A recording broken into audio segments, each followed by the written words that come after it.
জীর্ণ মলিন পোশাক পরা নিলয়, যার চোখে মুখে স্পষ্ট দুশ্চিন্তার ছাপ, দাঁড়িয়ে আছে তার পৈতৃক বাড়ির জং ধরা লোহার গেটের সামনে। একসময় এই বাড়িতে তার অবাধ আনাগোনা ছিল, কিন্তু এখন এটি তার চাচাতো ভাইদের দখলে। গেট ঠেলে ভেতরে প্রবেশ করতে উঠোনে বসে থাকা নিলয়ের চাচাতো ভাই রফিক, বয়স 28 আর শফিক বয়স 26, তাকে দেখে ভুরু কুঁচকে তাকায়। রফিক বিদ্রুপের হাসি হাসে, রফিকের কণ্ঠে ব্যঙ্গ। আরে নিলয় যে, এতদিন পর মনে পড়লো আমাদের কথা। আসলে রফিক ভাই, মায়ের শরীরটা খুব খারাপ। ডাক্তার বলেছেন জরুরি ভিত্তিতে একটা বড় অপারেশন করাতে হবে, অনেক টাকার দরকার, তাই আপনাদের কাছে একটু সাহায্য চাইতে এসেছিলাম। নিলয়ের কণ্ঠস্বর ক্ষীণ শোনায়, যেন জোর করে কথাগুলো বের করছে। শফিক খিক খিক করে হেসে ওঠে। সাহায্য?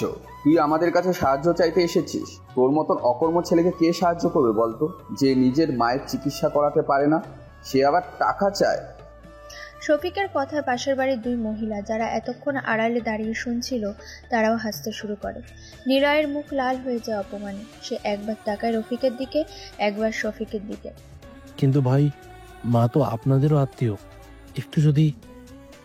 সে কথা শেষ করতে পারে না। রফিক কড়া গলায় বলে, চুপ কর। কিসের আত্মীয়? যেদিন তোর বাবা আমাদের সব সম্পত্তি দখল করার চেষ্টা করেছিল, সেদিন সব আত্মীয়তা শেষ হয়ে গেছে। আর তোর মায়ের জন্য কেন আমরা টাকা দেব? সে তো আমাদের জমি কেড়ে নিতে চেয়েছিল। নিলয় হতবাক হয়ে যায়। আমার বাবা এরকম কিছু করেননি, আর মা তো। শফিক উঠে দাঁড়িয়ে নিলয়ের দিকে তেড়ে আসে। আর কথা বলিস না, যা এখান থেকে। তোর মতন ভিখারি এখানে কোনো জায়গা নেই। যা, তোর মাকে নিয়ে রাস্তায় মরগা। নিলয়কে ধাক্কা দিয়ে গেটের দিকে ঠেলে দেয় শফিক। নিলয় টাল সামলাতে না পেরে প্রায় উঠোনের বাইরে চলে আসে। তার চোখ ছলছল করে ওঠে। কোনো কথা না বলে শুধু অসহায় দৃষ্টিতে একবার বাড়ির দিকে তাকায়। তারপর ধীরে ধীরে গেট থেকে বেরিয়ে আসে। গেট বন্ধ হওয়ার কর্কশ শব্দ তার কানের পর্দায় বাজতে থাকে। পেছনে রফিক ও শফিকের হাসির শব্দ শোনা যায়। মাথা নিচু করে ভাঙাচোরা রাস্তা ধরে হাঁটছে নিলয়। কাঁধে পুরনো একটি ব্যাগ। অলিগলিতে পরিচিত মুখগুলো তাকে দেখে পাশ কাটিয়ে যায়। কেউ কেউ আড়ালে ফিসফিস করে হাসে। নিলয় বুঝতে পারে তারা তাকে নিয়ে উপহাস করছে। হঠাৎ একটি চটকদার গাড়ির শব্দে তার হুঁশ ফেরে। গাড়িটি তার পাশ দিয়ে চলে যায়, কিন্তু কাঁচ নামিয়ে ভিতর থেকে উঁকি দেয় একটি পরিচিত মুখ। 23 বছর বয়সী মায়া, নিলয়ের প্রাক্তন প্রেমিকা। তার পরনে দামি শাড়ি, গলায় ঝলমলে গয়না। তার পাশে বসে আছে এক স্থূলকায় হাসি মুখের লোক। মায়া গাড়ি থামিয়ে নিলয়কে দেখে একটু হাসে, কিন্তু সেই হাসিতে সহানুভূতি নেই, বরং এক ধরনের বিজয়ের তৃপ্তি। আরে নিলয়, কি অবস্থা তোর? এখনো সেই পুরনো জীবন? মায়ের কণ্ঠস্বর ছিল অবজ্ঞার সুর। নিলয় মুখ তুলে তাকায়। তার চোখে মায়ের সুখী চেহারা দেখে এক তীব্র আঘাত লাগে। সে ফিসফিস করে, মায়া। শোন, আমি জানতাম তোর দ্বারা কিছু হবে না, তুই সারা জীবন এরকমই থাকবি। তাই ভালোই করেছিলাম তোর জীবন থেকে সরে এসে। দেখ, এখন আমি কত সুখে আছি। তোর মতো একটা অকর্মণ্য ছেলেকে নিয়ে আমি সারা জীবন কাটাতে পারতাম না। নিলয় নিশ্চুপ দাঁড়িয়ে থাকে, যেন তার শরীরে বিদ্যুৎ খেলে গেছে। তার মুখ ফ্যাকাশে হয়ে যায়। মায়ার সঙ্গী লোকটা হাসে। কে এটা জান? রাস্তার ভিখারি নাকি? হ্যাঁ, ভিখারি তো ধরতে পারো। মায়া হেসে ওঠে। আহা, অত কথা বলে কি লাভ? চলো মায়া, আমার আর সময় নেই। সে জানালার কাঁচ তুলে দেয় এবং গাড়ি দ্রুত গতিতে চলে যায়। নিলয় রাস্তার মাঝখানে একা দাঁড়িয়ে থাকে। তার চারপাশে মানুষের উপহাস আর প্রাক্তন প্রেমিকার তীক্ষ্ণ কথাগুলো যেন কাটার মতো বিচ্ছে। তার চোখে জল ভরে আসে, কিন্তু সে তা ঝরতে দেয় না। সে নিজেকে বোঝানোর চেষ্টা করে যে আমার জীবনে যা ঘটেছে সবকিছুর জন্য আমি নিজেই দায়ী। তাই এত চিন্তা করে লাভ নাই নিলয়, কন্ট্রোল কর। হতাশা তাকে গ্রাস করে। পৃথিবীটা যেন তার কাছে অন্ধকার মনে হয়। পরের দিন নিলয় একটি ভাঙা চায়ের দোকানে গিয়ে বসে আছে। সামনে এক কাপ ধোঁয়া ওঠা চা। তার চোখে শূন্য দৃষ্টি। হঠাৎ তার পাশে এসে দাঁড়ায় তানিয়ার। বয়স 22 হবে হয়তো। তানিয়া যেমন দেখতে সুন্দরী, তেমনি তার মনটা সহানুভূতিশীল। তানিয়া সুন্দর একটি সালোয়ার কামিজ পরে আছে। চুলগুলো পিছনে, সামনের দিকে কয়েকটা চুল, যেগুলো তার মুখে হালকা বাতাসে বারবার বাড়ি দিচ্ছে। কপালে ছোট একটি নীল টিপ, চোখগুলো একটু বড় বড়, ঠোঁট দুটো গোলাপি, হালকা লিপস্টিক। সব মিলিয়ে তানিয়াকে অসাধারণ লাগছে। নিলয়, তুমি এখানে? তানিয়ার কণ্ঠস্বর উদ্বেগে ভরা। নিলয় চমকে ওঠে। তানিয়া, তুমি কিছু বলবে? তার গলায় এক ধরনের ক্লান্তি। তানিয়া ইতস্তত করে। আমি সব শুনেছি নিলয়, তোমার মায়ের শরীর খারাপ আর তোমার চাচাতো ভাইরা, এটা ঠিক হয়নি। সে ধীরে ধীরে একটি খাম নিলয়ের দিকে এগিয়ে দেয়। এটা নাও, এটা তোমার মায়ের চিকিৎসার জন্য। বেশি জোগাড় করতে পারিনি, জানোই তো মেয়ে মানুষ। নিলয় খামের দিকে তাকায়, তারপর তানিয়ার দিকে। তার চোখে এক ঝলক বিস্ময়, তারপর আত্মসম্মানবোধের দৃঢ়তা। এটা কি বলছো তানিয়া? আমি তোমার কাছ থেকে টাকা নিতে পারি না। সে হাত সরিয়ে নেয়। তানিয়া তার হাত নিলয়ের দিকে বাড়িয়ে রাখে। নিলয় প্লিজ, এটা আমার পক্ষ থেকে নয়, এটা তোমার মায়ের জন্য। তোমার মায়ের চিকিৎসাটা জরুরি, তাই না? এখন আত্মসম্মান বোধ দেখানোর সময় নয়।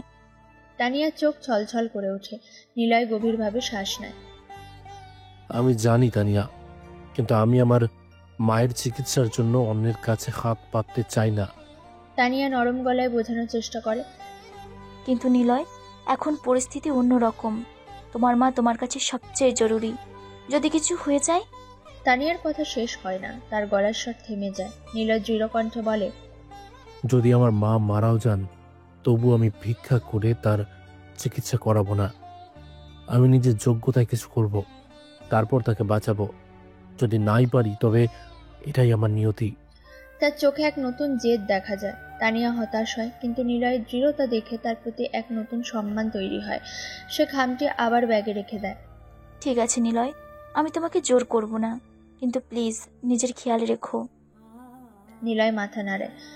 তুমি আমার একমাত্র বন্ধু তানিয়া, তোমার মতো আর কেউ নেই। 2 দিন পর নিলয় তার ছোট ঘরে বসে আছে, যেখানে শুধু একটি ভাঙা খাট আর কিছু পুরনো জিনিসপত্র। তার মা শুয়ে আছেন। তার কষ্ট দেখে নিলয়ের বুক ফেটে যাচ্ছে। সে মায়ের কপালে হাত বুলিয়ে দেয়। তার চোখ ভিজে আসে। নিলয় মনে মনে বলে, মা, তুমি সুস্থ হয়ে উঠবে। আমি তোমাকে সুস্থ করে তুলব। আমার জীবনটা এর জন্যই। আমি থাকতে তোমার কিচ্ছু হতে দেব না। নিলয় একবার মায়ের দিকে তাকায়। ভাঙা খাটে নিলয়ের মা, বয়স 55, দুর্বল শরীরে শুয়ে আছেন। তার মুখ ফ্যাকাশে, চোখের নিচে কালি। ঘরের একমাত্র জানালা দিয়ে সামান্য আলো এসে পড়ছে, যা ঘরের দৈন্যদশা আরো প্রকট করে তুলছে। নিলয় তার মায়ের হাত ধরে। তার চোখে জল, কিন্তু মুখে এক দৃঢ় সংকল্পের ছাপ। নিলয় মায়ের কপালে হাত বুলিয়ে দেয়। মা, আমি আসছি। তার কণ্ঠস্বর আবেগে ভারী। মা ক্ষীণ কণ্ঠে জবাব দেন, তার চোখ বন্ধ। যাবি বাবা, সাবধানে যাস। আমার জন্য চিন্তা করিস না। তার গলা সামান্য কেঁপে ওঠে। নিলয় মায়ের হাতটা নিজের গালে চেপে ধরে। আমি চিন্তা করব না মানে? তুমি আমার সব মা, তোমাকে সুস্থ করে তুলবই। ডাক্তার বলেছে অপারেশনটা যত তাড়াতাড়ি হয় তত ভালো। আমি টাকা নিয়ে ফিরবো মা, তুমি শুধু সুস্থ থেকো। টাকার জন্য এত দূর যাবি বাবা? পারবি তো একা একা? আমার কেমন যেন ভয় লাগছে। ভয় পেও না মা, আমি যখন কিছু করার সিদ্ধান্ত নিই তখন করেই ছাড়ি। তুমি শুধু আমার জন্য দোয়া করো। সে মায়ের হাতটা আবার কপালে ছোঁয়। আমি যাচ্ছি মা, ফিরে আসবো খুব তাড়াতাড়ি। ঠিক তখনই তানিয়া ধীরে ধীরে ঘরে প্রবেশ করে। তার চোখে গভীর উদ্বেগ আর মুখে বিষাদের ছায়া। সে নিলয় ও তার মায়ের দিকে তাকায়। নিলয়, শুনলাম তুমি বিদেশে চলে যাচ্ছ। তানিয়ার কণ্ঠস্বর কাঁপা কাঁপা শোনায়, যেন সে কোনো দুঃস্বপ্ন দেখছে। নিলয় এবার মায়ের হাত ছেড়ে তানিয়ার হাত ধরে। আর কোনো উপায় নেই তানিয়া, এখানে থাকলে আমি মায়ের জন্য কিছুই করতে পারবো না। আমি রোজ নিজের অক্ষমতাকে দেখছি, আর সহ্য হচ্ছে না। আমাকে যেতেই হবে। তার চোখে দৃঢ় সংকল্পের সাথে মিশে আছে এক গভীর বেদনা। তানিয়া নিলয়ের হাতটা নিজের হাতের মুঠোয় শক্ত করে ধরে। কিন্তু একা একা কিভাবে যাবে? কোথায় যাবে? কার কাছে থাকবে? বিদেশে সবকিছু তো নতুন, সব অচেনা। তুমি মানিয়ে নিতে পারবে তো? কেউ যদি তোমাকে ঠকায় তখন? তার প্রতিটি প্রশ্নে যেন ভালোবাসা আর যত্নের সুর। নিলয় তানিয়ার হাতটা আরো শক্ত করে ধরে। জানি না তানিয়া, সত্যি জানি না। আমি শুনেছি লন্ডনে অনেক কাজের সুযোগ আছে, তাই ওখানেই যাচ্ছি। কিন্তু একটা রাস্তা খুঁজে বের করতেই হবে। এই মাটির সাথে আমার সব সম্পর্ক ছিন্ন করে যাচ্ছি, কিন্তু একটা স্বপ্ন নিয়ে যাচ্ছি। স্বপ্নটা হলো একদিন এই দেশেই মাথা উঁচু করে ফিরব, যখন আমার একটা মূল্য হবে, যখন কেউ আমাকে অসম্মান করার সাহস করবে না, যখন আমার মায়ের মুখে হাসি ফোটাতে পারবো, তখনই আমি ফিরব। তার কথায় প্রতিজ্ঞা আর আবেগের ঢেউ খেলে যায়। তানিয়া তার হাতটা আরো শক্ত করে ধরে। তার চোখে জল ভরে আসে, কিন্তু সে এক টুকরো হাসির রেখা ফোটানোর চেষ্টা করে। আমি জানি তুমি পারবে নিলয়। আমি সবসময় তোমার উপর ভরসা রেখেছি, এখনও রাখছি। তোমার চেষ্টা আর মনের জোরটা অন্য কারোর নেই। তুমি সফল হবেই। আর যদি কোনোদিন খুব কষ্ট হয়, তুমি যদি হাল ছেড়ে দিতে চাও, শুধু আমার কথা ভেবো, ভেবো তোমার জন্য একজন অপেক্ষা করছে। নিলয় মুগ্ধ দৃষ্টিতে তানিয়ার দিকে তাকায়। তার চোখে এক অব্যক্ত কৃতজ্ঞতা আর ভালোবাসা উঁকি দেয়। তুমি একমাত্র তানিয়া, যে আমাকে বিশ্বাস করো। যখন সবাই আমাকে বাতিল করে দিয়েছে, দূরে ঠেলে দিয়েছে, তখন শুধু তুমিই আমার পাশে ছিলে। তোমার এই বিশ্বাসই আমার চলার পথের সবচেয়ে বড় সম্বল হবে। তুমি আমার জন্য যে আলো জ্বালিয়ে রেখেছো, সেটাই আমাকে পথ দেখাবে। তানিয়া চোখের জল মুছে নিলয়ের দিকে তাকিয়ে থাকে। আমি তোমার জন্য অপেক্ষা করব নিলয়, যতই সময় লাগুক, যত বছরই লাগুক, আমি তোমার জন্য অপেক্ষা করব। এই মাটির মতোই তোমার জন্য আমার মন খোলা থাকবে। আমার মনে কোনোদিন তোমাকে নিয়ে কোনো সন্দেহ আসবে না। তার গলায় এক গভীর ভালোবাসা প্রকাশ পায়। নিলয় তানিয়ার হাতটা ছেড়ে দেয়, কিন্তু তার হাতের উষ্ণতা নিলয়ের মনে লেগে থাকে। সে এক দীর্ঘশ্বাস ফেলে। আমারও একটা কথা আছে তানিয়া, আমি শুধু তোমার কাছে ফিরব যখন সফল হয়ে ফিরব, তখন প্রথম তোমার কাছেই আসব। এই প্রতিজ্ঞা আমি নিজের সাথে করলাম। তুমি শুধু আমার জন্য অপেক্ষা করো তানিয়া। নিলয় তানিয়ার হাতটা ছেড়ে দেয়, কিন্তু তার হাতের উষ্ণতা নিলয়ের মনে লেগে থাকে। সে এক দীর্ঘশ্বাস ফেলে। তার চোখগুলো ছলছল করে ওঠে, কিন্তু সে নিজেকে সামলে নেয়। নিলয় শেষবারের মতো মায়ের দিকে তাকায়। তার কপালে আলতো করে চুমু খায়। মায়ের পাশে শুয়ে থাকা একজন বয়স্ক প্রতিবেশিনী, যিনি নিলয়ের অনুপস্থিতিতে মায়ের দেখাশোনা করবেন। নিলয়ের দিকে তাকিয়ে মাথা নাড়েন। নিলয় দীর্ঘশ্বাস ফেলে, তারপর তানিয়ার দিকে শেষবারের মতো তাকিয়ে ঘর থেকে বেরিয়ে যায়। তানিয়া দরজার কাছে দাঁড়িয়ে তার চলে যাওয়া দেখতে থাকে, যতক্ষণ না সে দৃষ্টির আড়াল হয়। তার চোখ দিয়ে তখনও নীরবে জল গড়িয়ে পড়ছে, কিন্তু তার মুখে ছিল এক দৃঢ় প্রত্যয়। সে বিশ্বাস করে। আমার বিশ্বাস নিলয় একদিন ফিরবেই, আর আমাদের ভালোবাসাও টিকে থাকবে ততদিন, যতদিন আমরা বেঁচে থাকবো। তাদের দুজনের চোখে মুখে এক গভীর প্রতিজ্ঞা, যা দূরত্বের সব বাধাকে অতিক্রম করে তাদের এক করবে। এখন এটাই দেখার বিষয়, সত্যি কি তারা একজন আরেকজনের অপেক্ষায় থাকবে। লন্ডনের রাতের আকাশ মেঘে ঢাকা, চারিদিকে উঁচু উঁচু দালান, নিয়ন আলো ঝলমল করছে। বিগ বেনের ঘড়িতে রাত 12টা বাজে। নিলয় ক্লান্ত পায়ে হিথ্রো বিমানবন্দর থেকে বেরিয়ে আসে। তার কাঁধে পুরনো ব্যাগ, পরনে সেই জীর্ণ পোশাক। এইমাত্র একটি ট্যাক্সি তাকে নির্জন এক রাস্তা নামিয়ে দিয়ে গেছে। তার হাতে একটি ঠিকানা লেখা কাগজ, যা একজন এজেন্টের দেওয়া। সে আশেপাশে তাকায়, কিন্তু আশেপাশে কোনো বাড়ি বা পরিচিত চিহ্ন নেই। নিলয় তার ব্যাগ থেকে ভাঙা ফোনটা বের করে, এজেন্টের নাম্বারটা ডায়াল করে। কয়েকবার রিং হওয়ার পর একজন ঘুমন্ত কণ্ঠে ফোন ধরে বলে, হ্যালো, কে বলছেন? এজেন্টের কণ্ঠে বিরক্তি। নিলয় দ্রুত বলে, স্যার, আমি নিলয়। আপনি আমাকে এই ঠিকানায় আসতে বলেছিলেন। আমি লন্ডনে পৌঁছে গেছি, কিন্তু এখানে তো। ওহ নিলয়, হ্যাঁ হ্যাঁ, দেখুন এখন অনেক রাত, আপনি কাল সকালে আসুন। আমি এই মুহূর্তে খুব ব্যস্ত। কিন্তু স্যার, আমি এখন কোথায় যাব? আশেপাশে তো কিছুই নেই। আপনি বলেছিলেন আমার থাকার ব্যবস্থা করা আছে। এত প্রশ্ন কেন করছেন? আপনি ব্যবস্থা করে নিন, একটা ট্যাক্সি নিয়ে হোটেলে চলে যান, কাল সকালে অফিসে আসুন। এজেন্ট ফোনের ওপাশ থেকে বিরক্ত হয়ে জবাব দেয়, এখন আমি রাখি। এজেন্ট ফোন কেটে দেয়। নিলয় হতভম্ব হয়ে ফোনটা হাতে নিয়ে দাঁড়িয়ে থাকে। তার মাথায় যেন আকাশ ভেঙে পড়ে। সে পকেটে হাত দেয়। তার কাছে যা কিছু পাউন্ড ছিল, তার সবটাই এজেন্টের ফি আর বিমানের টিকিটে খরচ হয়ে গেছে। এখন হাতে মাত্র কয়েকটা খুচরো কয়েন। প্রতারণা, আমার সাথে প্রতারণা করা হলো। সব টাকা নিয়ে গেল। এখন আমি কি করব? কোথায় যাব? ঠান্ডা হাওয়া তাকে কাঁপিয়ে তোলে। সে চারিদিকে তাকায়। একটি পার্কের বেঞ্চ তার চোখে পড়ে। সে পার্কের দিকে এগিয়ে যায়। একটি বেঞ্চে ব্যাগটা নামিয়ে বসে পড়ে। তার বুক দুরু দুরু করছে। তার পকেট থেকে সেই ছোট ভাঁজ করা চিরকুট বের করে, যা তানিয়ার হাতের লেখা একটি ছোট চিঠি আর তার একটি ছোট ছবি। ছবিতে তানিয়ার মিষ্টি হাসি, আর চিঠিতে লেখা, নিলয়, তোমার অপেক্ষায় থাকবো, বিশ্বাস রেখো আমার উপর। নিলয় চিরকুটটা বুকে চেপে ধরে। তানিয়া, তুমি আমার একমাত্র ভরসা। তুমি জানো না আমি এখন কোথায় আছি, জানি না কি হবে, তার চোখ ভিজে আসে, সে আশেপাশের দিকে তাকায়। এ কেমন দেশ? কেউ নেই এখানে, একটা মানুষও না। এজেন্টটা বলেছিল সব ব্যবস্থা করা আছে। এটাই কি সেই ব্যবস্থা? রাস্তার কুকুরও এর থেকে ভালো থাকে। সে মাথা নিচু করে বসে থাকে, কানে বাজে সেই এজেন্টের ভরাট গলার কথা। চিন্তা করবেন না সাহেব, আপনার সব কাজ আমি করে দেব, শুধু টাকাটা।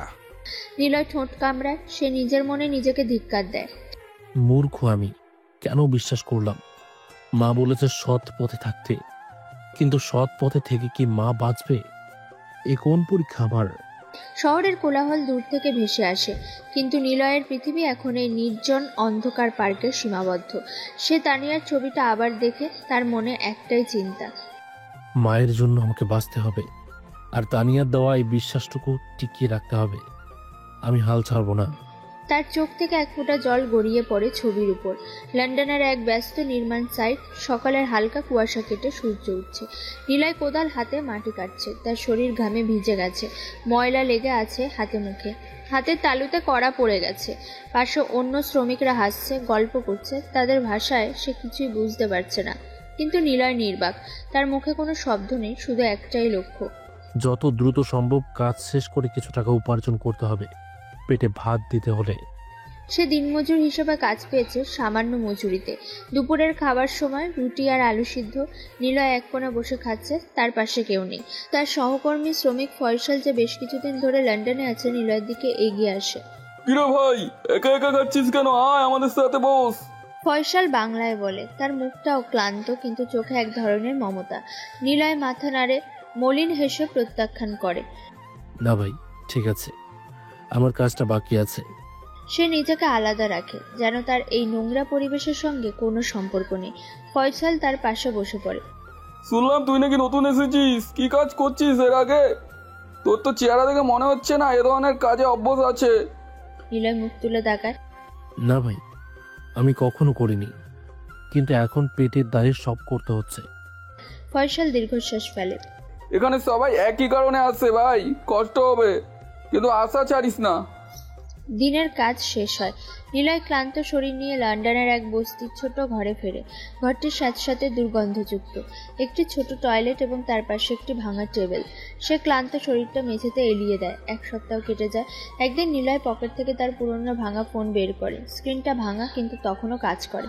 সে তানিয়ার নাম্বার ডায়াল করার চেষ্টা করে, কিন্তু ফোন যায় না। সে হতাশ হয়ে বিড়বিড় করে, নেটওয়ার্ক নেই নাকি টাকা নেই, এটা কথা বলতেও পারবো না। অনেকক্ষণ চেষ্টার পর সে তানিয়ার পাঠানো কিছু পুরনো মেসেজ খুঁজে পায়। নিলয়, কেমন আছো? জানি অনেক ব্যস্ত, নিজের খেয়াল রেখো। আমি তোমার জন্য দোয়া করি। কিছু খেয়েছো? শরীর ঠিক আছে তো? লন্ডনের আবহাওয়া নাকি খুব ঠান্ডা, গরম কাপড় নিও। নিলয়ের পরের মেসেজটা পড়ে। আজও তোমার কথা ভাবছিলাম। এখানে সব ঠিক আছে, মা এখন মোটামুটি ভালো আছেন। তোমার ফেরার অপেক্ষায় রইলাম। চিঠিতে লিখেছিলাম তুমি ফিরে আসার পর আমরা একসাথে আমাদের স্বপ্নের বাড়ি বানাবো, মনে আছে? নিলয় মেসেজগুলো বারবার পড়ে, তার চোখে জল ভরে আসে। তানিয়া, তুমি জানো না আমি কেমন আছি। তুমি জানো না আমি কি নরকের মধ্যে দিয়ে যাচ্ছি। আমি তো এখনো মায়ের খবর নিতে পারিনি। এই মেসেজগুলোই আমার একমাত্র শক্তি। Tania, I miss you. তার কণ্ঠস্বর রুদ্ধ হয়ে যায়। সে মনে মনে তানিয়ার সাথে কথা বলে। জানো তানিয়া, এখানে প্রতিটি দিন এক একটা যুদ্ধের মতো। আমি ঘুমোতে পারি না, খেতে পারি না, সারা দিন শুধু মাটি কাটি আর ইট টানি। আমার হাত ফেটে গেছে, কিন্তু তোমার কথা মনে পড়লে মনে হয় সব কষ্ট সইতে পারবো।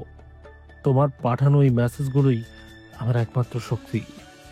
পাশের ঘর থেকে অন্য শ্রমিকদের উচ্চস্বরে কথা বলার শব্দ ভেসে আসে। তাদের হাসাহাসি আর গানের সুর নিলয়কে আরো বেশি একা করে তোলে। সে তানিয়ার ছবিটা আবার বের করে, ছবির দিকে তাকিয়ে দীর্ঘশ্বাস ফেলে। একদিন ঠিক ফিরবো তানিয়া, শুধু তোমার জন্যই ফিরবো। তোমাকে দেওয়া প্রতিটা কথার মূল্য রাখবো। আমার মাকে সুস্থ করে তুলবো। ধীরে ধীরে 1 বছর কেটে যায়। এদিকে তানিয়া তার ঘরের বারান্দায় বসে আছে। লন্ডনে এখন মধ্যরাত। এখানে বিকেল গড়িয়ে সন্ধ্যা নামছে। আকাশের কমলা রং তার মুখে এসে পড়েছে। তার হাতে একটি পুরনো ডায়েরি। ডায়েরির পাতায় নিলয়ের নাম লেখা, আর নিচে একটি তারিখ, যেদিন নিলয় দেশ ছেড়েছিল।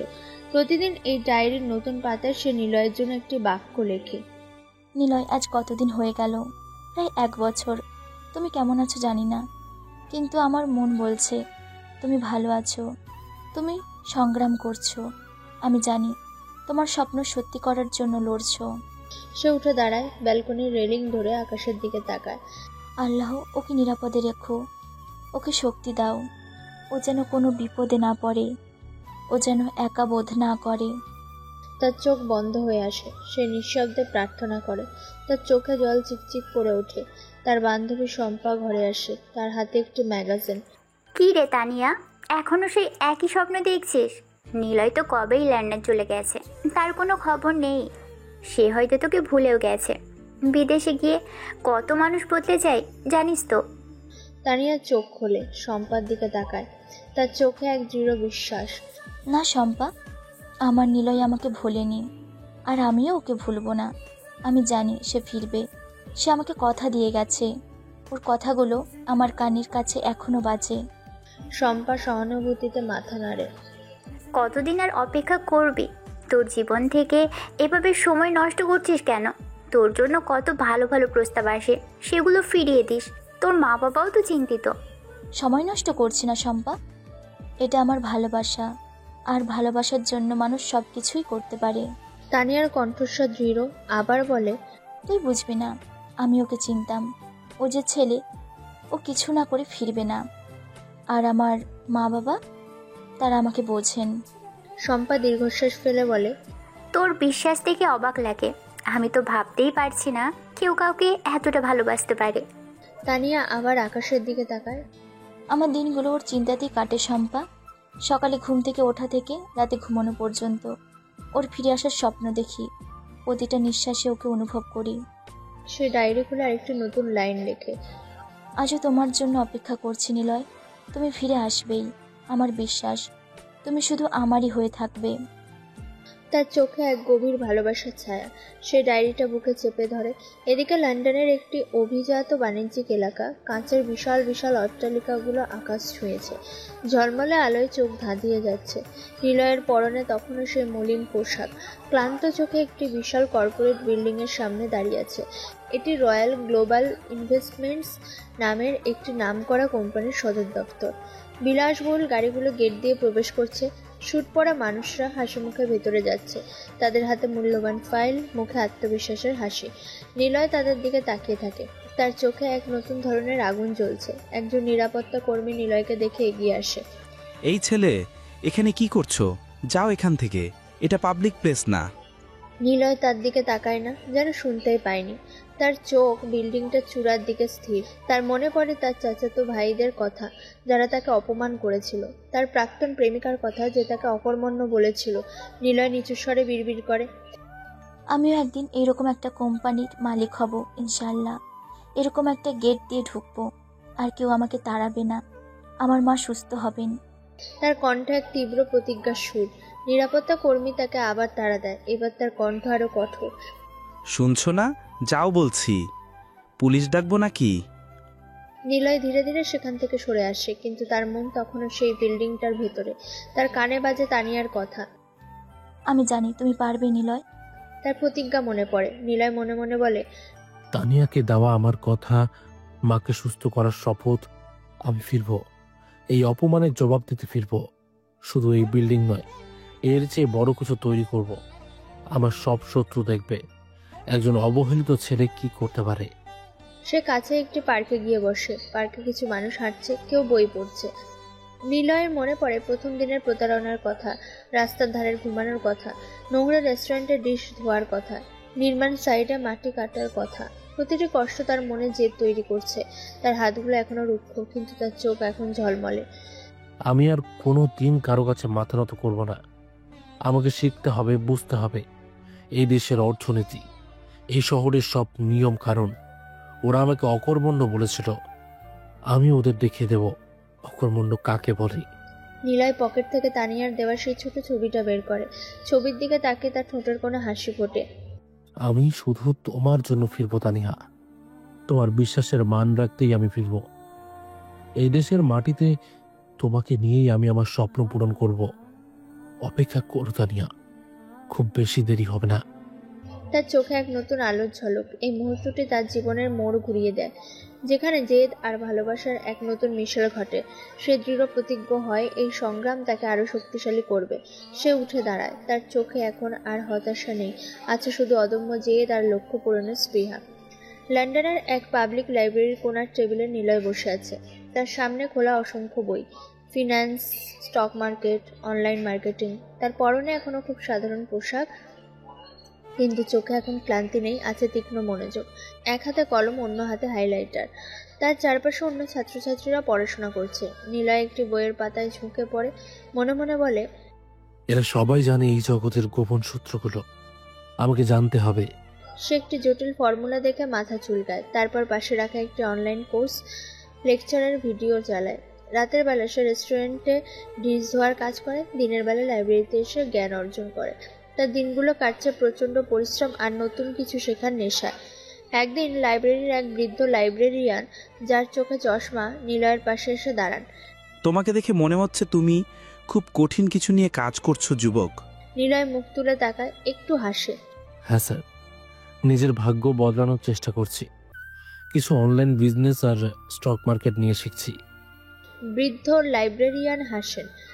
ভালো চেষ্টা। এই কাজগুলো কেবল বই পড়লেই হয় না, সাহস আর ঝুঁকি নেওয়ার ক্ষমতাও লাগে।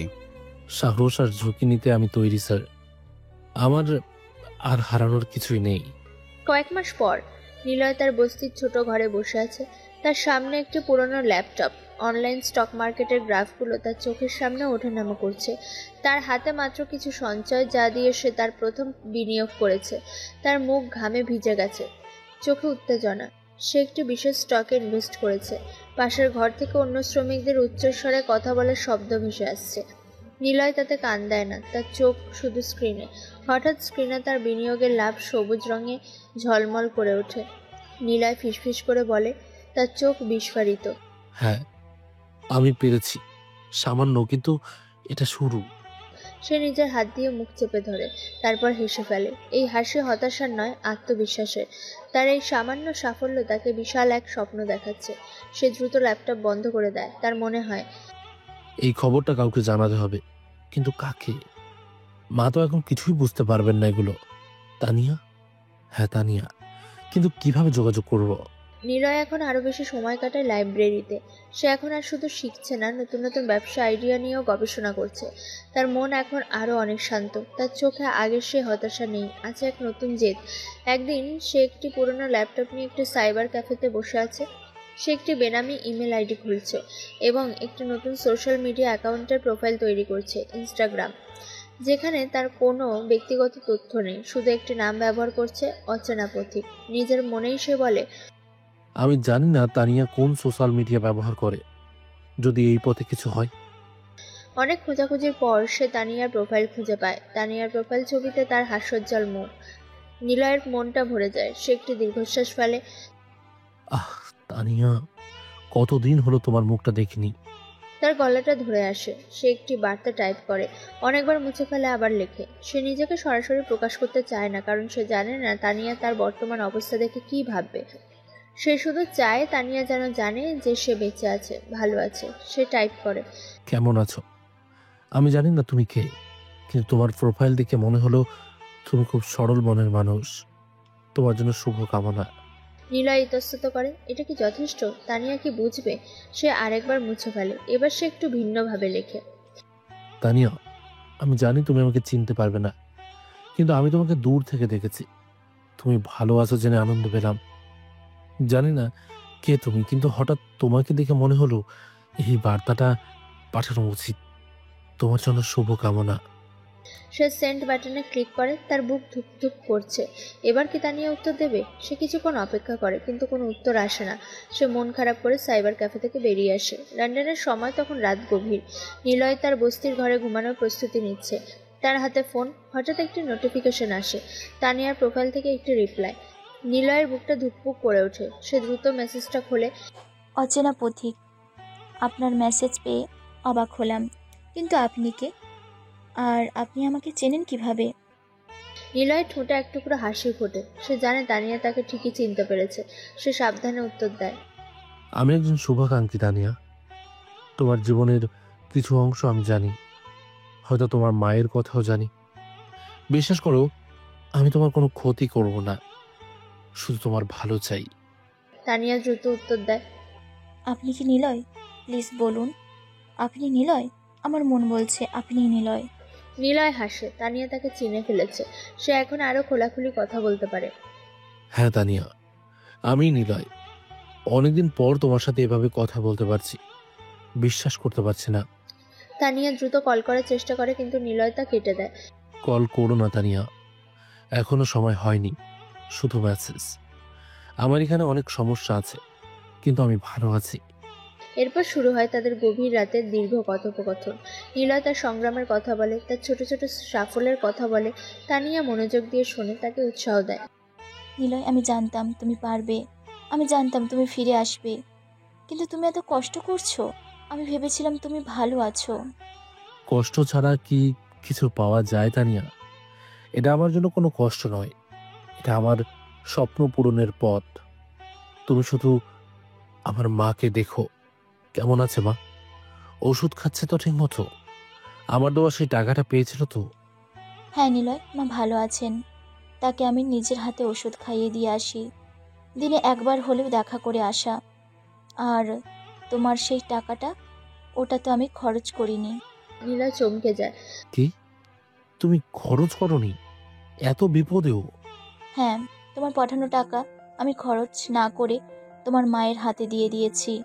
তবে ওই যে তোমাকে একদিন আমি কিছু টাকা দিতে চেয়েছিলাম, তুমি নাওনি। আমি ওই টাকাটা খরচ করেছি তোমার মায়ের পেছনে। ওটা তোমার মায়ের জন্য ছিল। তুমি শুধু নিজের খেয়াল রাখো, আমি তোমার জন্য এখানে অপেক্ষা করছি। তাদের কথায় কথায় রাত গভীর হয়। তারা তাদের ভবিষ্যৎ নিয়ে কথা বলে। নিলয় তার স্বপ্নের কথা বলে, তানিয়া তার পাশে থাকার প্রতিজ্ঞা করে। তানিয়া, যেদিন আমি এই লন্ডন জয় করব সেদিন আমি তোমার হাত ধরে হাঁটবো, এই শহরের সবচেয়ে সুন্দর জায়গায় তোমাকে নিয়ে আসবো। আমি জানি নিলয়, আর আমি সেদিন পর্যন্ত অপেক্ষা করব। তুমি একটা কথা দিও, তুমি সুস্থ থাকবে, আর কোনো বিপদে পড়লে আমাকে জানাবে। কথা দিলাম তানিয়া, তুমি শুধু আমার মায়ের খেয়াল রেখো, তিনিই আমার পৃথিবী। আর তুমি? নিলয় কথা শেষ করে না, কিন্তু তার অনুভূতি তানিয়া বুঝতে পারে। তাদের মধ্যে এক অব্যক্ত ভালোবাসার সেতু তৈরি হয়, যা দূরত্বের সব বাধাকে অতিক্রম করে। আরও কয়েক মাস পরে লন্ডনের একটি বিশাল আন্তর্জাতিক কনফারেন্স হল, ঝলমলে আলো, আধুনিক ইন্টেরিয়র ডিজাইন। বিশ্বের বিভিন্ন প্রান্ত থেকে আসা প্রভাবশালী বিনিয়োগকারীরা গোল টেবিল বৈঠক করছেন। তাদের সামনে দাঁড়িয়ে আছে নিলয়। নিলয় এখানে আসা 2 বছর হয়ে গেল। নিলয়ের পরনে একটি পরিষ্কার সাধারণ স্যুট, তার মুখে এখন আত্মবিশ্বাস, তার কণ্ঠে দৃঢ়তা। সে একটি প্রজেক্টরের মাধ্যমে তার ব্যবসায়িক পরিকল্পনা উপস্থাপন করছে। নিলয় তার প্রজেক্ট শুরু করার আগে একবার হল ভর্তি মানুষের দিকে তাকায়। তার মনে পড়ে তার বস্তির ঘরে, তার নির্মাণ সাইটের কাজ। এই বিশাল হলের সামনে দাঁড়িয়ে সে যেন নিজের ভেতরের শক্তি অনুভব করে। শুভ সকাল ভদ্রমহিলা ও ভদ্র মহোদয়গণ, আমি নিলয়। আজ আমি আপনাদের সামনে একটা নতুন ইনভেস্টমেন্টের সুযোগ নিয়ে এসেছি, যা শুধু আর্থিক লাভ দেবে না, বরং সামাজিক পরিবর্তনেও ভূমিকা রাখবে। নিলয় তার অনলাইন ব্যবসার মডেল, তার স্টক মার্কেটের কৌশল এবং তার ভবিষ্যৎ পরিকল্পনাগুলো অসাধারণভাবে উপস্থাপন করে। তার ডেটা, তার যুক্তি, তার ভিশন দেখে উপস্থিত সবাই মুগ্ধ হয়। অনেকেই নিজেদের মধ্যে ফিসফিস করে কথা বলতে শুরু করে। এক কোণে বসে আছেন একজন প্রভাবশালী বিনিয়োগকারী, মিস্টার জনসন, বয়স 50, যার মুখমণ্ডল পাথরের মতো দৃঢ়।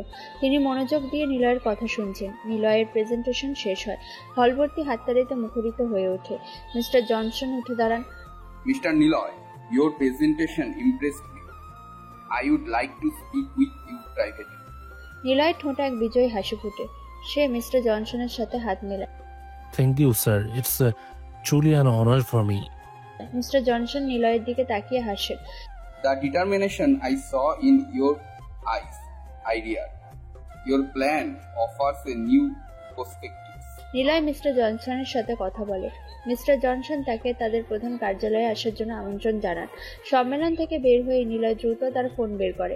তার মনে পড়ে তানিয়ার কথা। এই সাফল্যের কথা প্রথম তাকেই জানাতে হবে।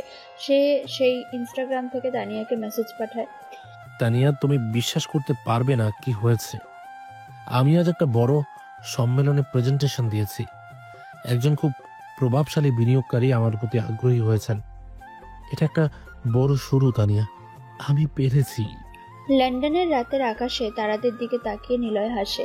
তার মুখে এক অপার শান্তি। সে জানে এই পথটা মাত্র শুরু, কিন্তু তার পাশে তানিয়ার ভালোবাসা আর মায়ের আশীর্বাদ থাকলে সে যে কোনো বাধা অতিক্রম করতে পারবে।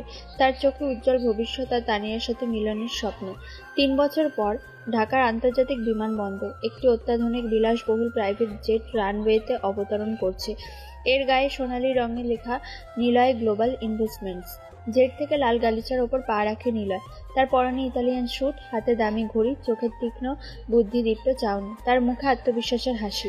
পেছনে তার ব্যক্তিগত নিরাপত্তা দল। বিমানবন্দরের ভিআইপি লাউঞ্জের বাইরে শখানেক সাংবাদিক আর ফটোগ্রাফারদের ভিড়। তাদের হাতে মাইক্রোফোন, ক্যামেরা ঝলসে উঠছে। নিরাপত্তা কর্মীরা তাদের সামলাতে হিমশিম খাচ্ছে। একজন টিভি রিপোর্টার উত্তেজিত কণ্ঠে বলেন, আপনারা দেখছেন সরাসরি ঢাকা আন্তর্জাতিক বিমানবন্দর থেকে। এই মুহূর্তে অবতরণ করলো নিলয় গ্লোবাল ইনভেস্টমেন্টসের প্রতিষ্ঠাতা রহস্যময় তরুণ কোটিপতি নিলয়, যিনি মাত্র 5 বছরে নিজেকে বিশ্বের অন্যতম শীর্ষ ধনী হিসেবে প্রতিষ্ঠিত করেছেন। তার আগমন নিয়ে দেশের অর্থনীতিতে এক নতুন আশার আলো দেখা যাচ্ছে। নিলয় ধীরে ধীরে গেট দিয়ে বেরিয়ে আসে। তার চোখে মুখে ক্লান্তি বদলে রয়েছে এক ধরনের জেদি তৃপ্তি। মিডিয়া কর্মীরা তাকে ঘিরে ধরে। একজন সাংবাদিক প্রশ্ন করে, স্যার আপনার সাফল্যের রহস্য কি? আপনি কিভাবে এত অল্প সময়ে এত বড় সাম্রাজ্য গড়লেন? আরেকজন প্রশ্ন ছুড়ে দেয়। নিলয় হাসে। তার কণ্ঠস্বর এখন শান্ত কিন্তু দৃঢ়।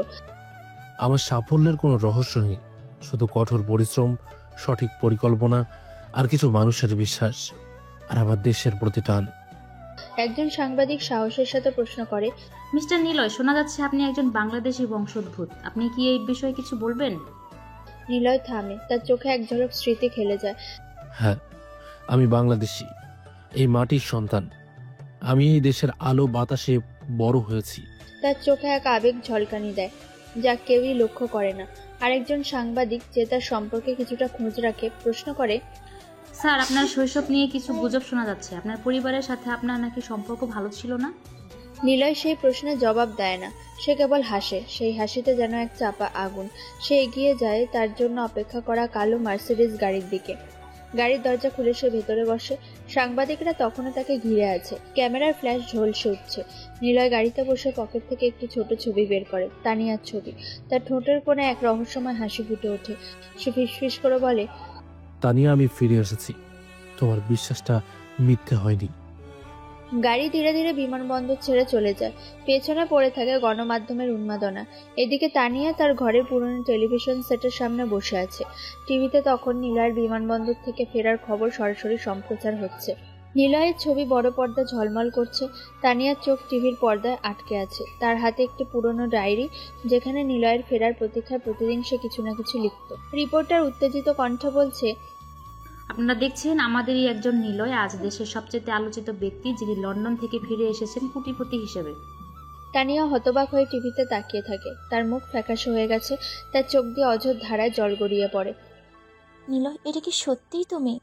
তার কণ্ঠস্বর এতটাই ক্ষীণ যে সে নিজেও ঠিক শুনতে পায় না। তার মা ফাতেমা বেগম রান্নাঘর থেকে এসে দেখেন তানিয়া নির্বাক হয়ে টিভির দিকে তাকিয়ে আছে। কি হয়েছে রে তানিয়া, এমন করছিস কেন? তানিয়া কোনো জবাব দেয় না। সে শুধু আঙুল দিয়ে টিভির পর্দা নিলয়কে দেখায়। ফাতেমা বেগম টিভির দিকে তাকিয়ে অবাক হন। এ কি, এ তো আমাদের নিলয়, এত বদলে গেছে। ফাতেমা বেগমের চোখে বিস্ময়। তানিয়ার মনে পুরনো দিনের কথা ভেসে ওঠে, যখন সে একাকী বিদেশে পাড়ি জমিয়েছিল। তার মনে পড়ে নিলয়ের সেই কথা, আমি ফিরে আসবো যখন আমার মূল্য হবে।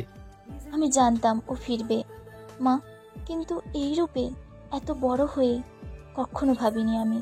তার চোখে ভয় উকি দেয়। ও কি আমাকে ভুলে গেছে? এত বড় মানুষ হয়ে গেছে, এত মানুষের ভিড়ে ও কি আমার কথা মনে রাখবে? ফাতেমা বেগম তানিয়ার পাশে এসে বসেন। তুই তো সব সময় ওর উপর ভরসা রেখেছিস, দেখলি তো তোর বিশ্বাস ঠিক ছিল। হ্যাঁ মা, বিশ্বাস ছিল, কিন্তু এত বড় একজন মানুষ, আমার মতো সাধারণ মেয়েকে ও মনে রাখবে তো? ও হয়তো এখন অনেক ব্যস্ত, অনেক মানুষের সাথে দেখা হবে। আমার কথা কি ওর মনে আছে? তার গলায় এক অজানা আতঙ্ক। টিভি পর্দা নিলয়ের আত্মবিশ্বাসী মুখটা ভেসে ওঠে। সে হাসছে, সাংবাদিকদের প্রশ্নের উত্তর দিচ্ছে। তানিয়ার বুকটা দুরু দুরু করে। সে ডায়েরিটা খুলে নিলয়ের উদ্দেশ্যে লেখা শেষ লাইনটা পড়ে। তুমি ফিরে আসবেই, আমার বিশ্বাস। তুমি শুধু আমারই থাকবে। তানিয়ার মনে শত প্রশ্ন ঘুরপাক খায়। সে কি সেই পুরনো নিলয় আছে যে তাকে খুব ভালোবাসতো, নাকি নতুন জীবনের চাকচিক্য তাকে বদলে দিয়েছে? এই প্রশ্নগুলো তাকে কুড়ে কুড়ে খাচ্ছিল। পরের দিন দেশের সবচেয়ে বিলাসবহুল হোটেলে একটি বিশাল সংবাদ সম্মেলন চলছে। শত শত সাংবাদিক, মিডিয়া কর্মী এবং সমাজের গণ্যমান্য ব্যক্তিবর্গ উপস্থিত। পোডিয়ামের সামনে দাঁড়িয়ে আছে নিলয়। তার মুখে এক শীতল আত্মবিশ্বাসী হাসি, পেছনে তার কোম্পানির বিশাল লোগো। নিলয় মাইকের সামনে আসে, তার কণ্ঠস্বর হলরুমে স্পষ্ট শোনা যায়। শুভ সকাল। আজ আমি আপনাদের সামনে এসেছি আমার পরিচয় প্রকাশ করতে। আমি নিলয়। আপনারা আমাকে গত 3 বছর ধরে রহস্যময় কোটিপতি হিসেবে জেনেছেন। তার ঘোষণার সাথে সাথে হলরুমে ফিসফিসানি শুরু হয়। আজ আমি বলতে চাই, আমার জন্ম এই দেশেই। আমি এই মাটিরই সন্তান। আমার শৈশব ছিল সাধারণ, কিন্তু স্বপ্ন ছিল অসাধারণ। কিছু মানুষ আমাকে অপমান করেছিল, আমাকে অকর্মণ্য বলেছিল। তারা ভেবেছিল আমি শেষ হয়ে গেছি। হলরুমের এক কোণে বসে আছে নিলয়ের চাচাতো ভাই রফিক আর শফিক। তাদের মুখ ফ্যাকাশে হয়ে গেছে। তারা নিলয়কে দেখে নিজেদের চোখকে বিশ্বাস করতে পারছে না। রফিক ফিসফিস করে, এটা কি সত্যি নিলয়? সেই ভিখারি নিলয়? এ কি করে সম্ভব? শফিক প্রায় চেয়ার থেকে পড়ে যাওয়ার মতো অবস্থা। এত বড় কোম্পানির মালিক আমাদের নিলয়, যে একদিন আমাদের কাছে সাহায্য চাইতে এসেছিল। নিলয় তাদের দিকে তাকায়, তার ঠোঁটে সেই শীতল হাসি। সে সরাসরি তাদের দিকে তাকিয়ে থাকে কয়েক মুহূর্ত। সেই দৃষ্টিতে কোনো রাগ নেই, আছে শুধু উপেক্ষা। রফিক আর শফিক লজ্জা মাথা নিচু করে নেয়। কিছু শাড়ি পেছনে বসে আছে মায়া, নিলয়ের প্রাক্তন প্রেমিকা। তার পরনে দামি পোশাক, মুখে মেকআপ।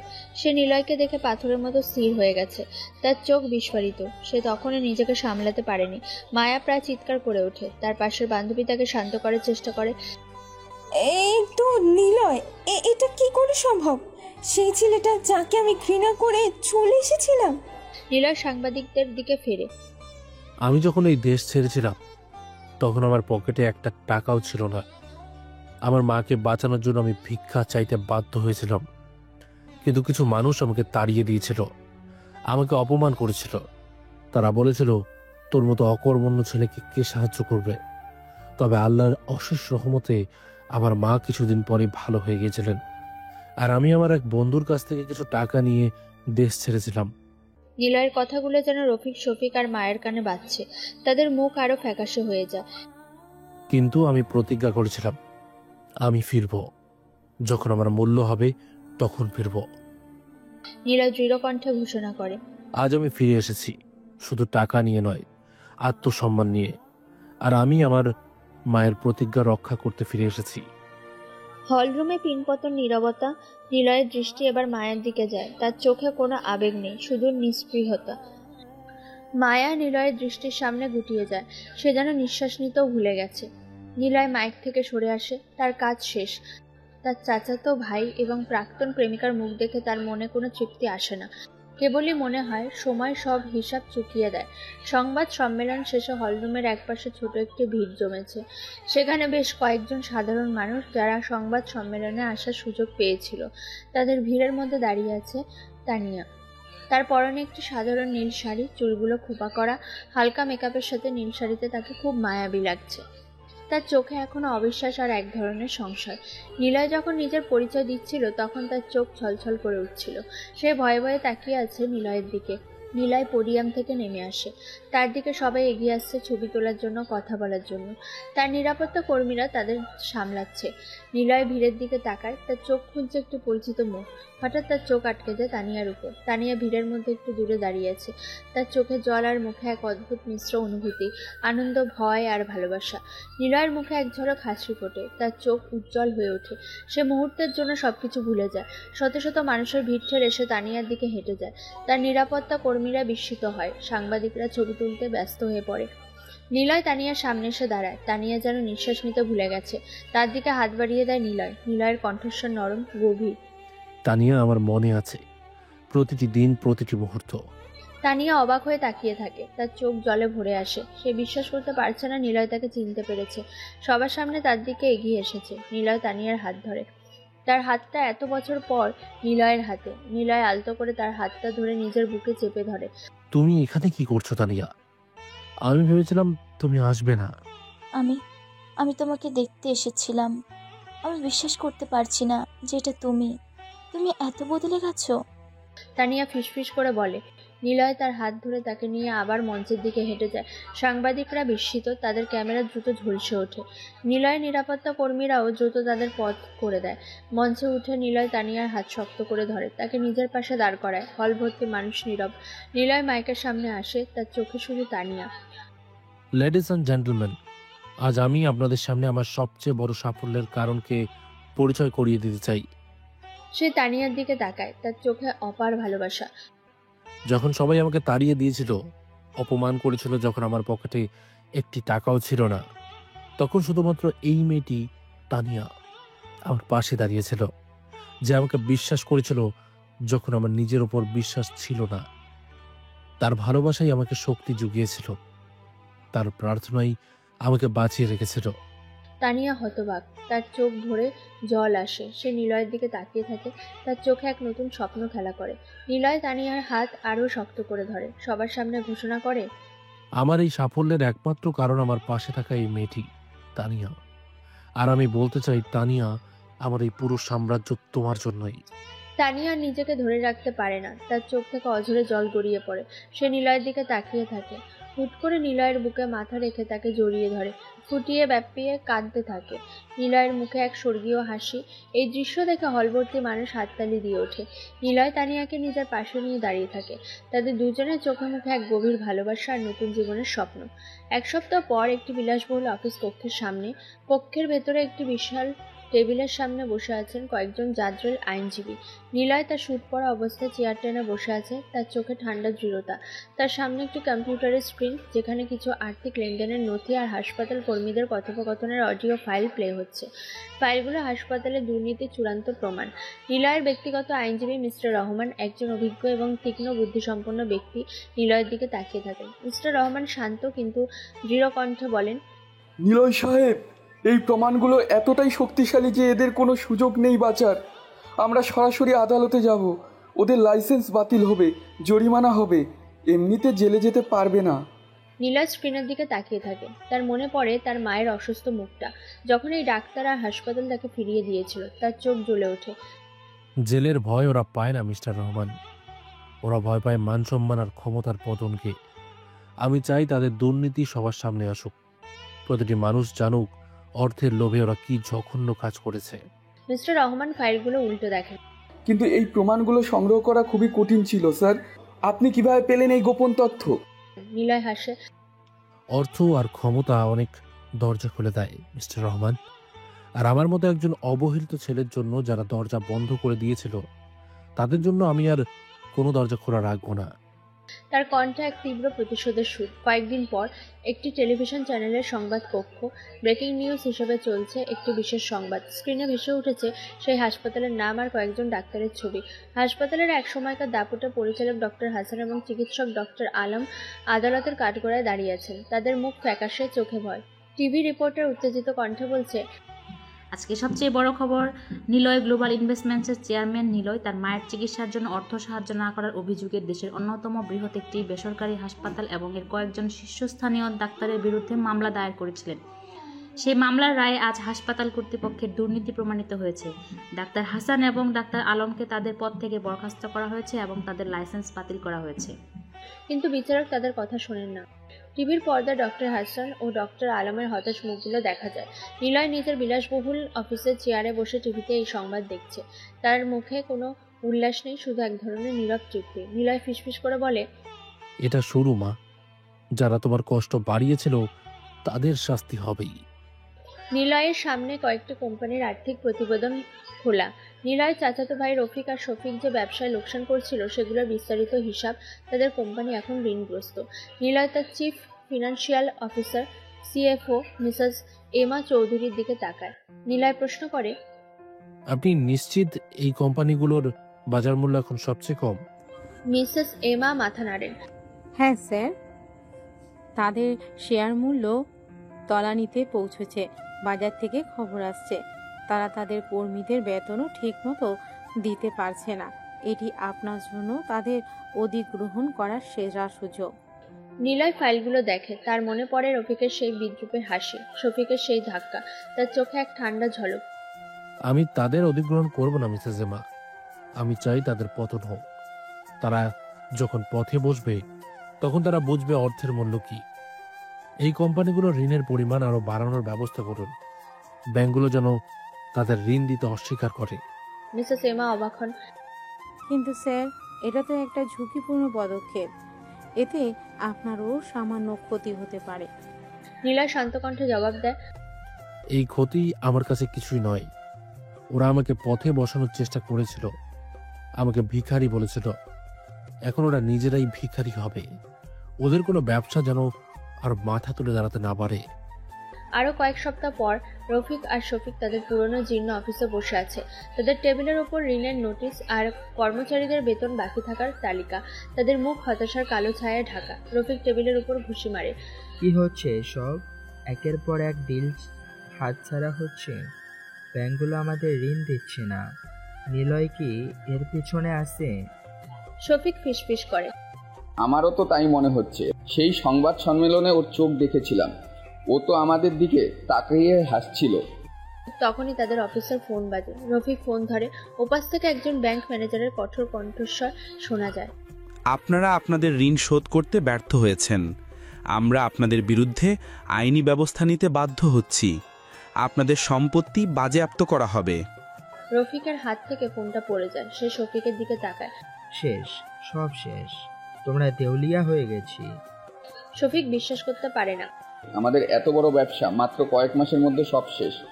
তারা জানে এই পতন নিলয়েরই কাজ। তাদের মনে পড়ে নিলয়কে তাড়িয়ে দেওয়ার দৃশ্য। সেদিন তারা হাসছিল, আজ তাদের মুখে কোনো হাসি নেই। নিলয় তার বিলাসবহুল অফিসে বসে এই খবরগুলো শুনছে। তার চোখে এক ধরনের নীরব তৃপ্তি। নিলয় মনে মনে বলে, মায়ের অপমানের দাম। রফিক, শফিক, এটা তো শুধু সবে শুরু। সন্ধ্যায় নিলয় তার বিলাসবহুল পেন্ট হাউসে ফিরে। বড় কাঁচের দেয়াল দিয়ে শহরের মনোরম দৃশ্য দেখা যাচ্ছে। নিলয় তার সোফায় বসে ল্যাপটপে কাজ করছে। তার চোখে মুখে এক ধরনের তীব্রতা। তার পাশে তানিয়া বসে আছে। তানিয়ার চোখে মুখে চিন্তার ছাপ। সে নিলয়ের দিকে তাকিয়ে থাকে। নিলয়, তুমি কি একটু থামবে? সারাক্ষণ শুধু প্রতিশোধ আর কাজ। তুমি বদলে যাচ্ছ নিলয়। বদলাতে তো হবেই তানিয়া।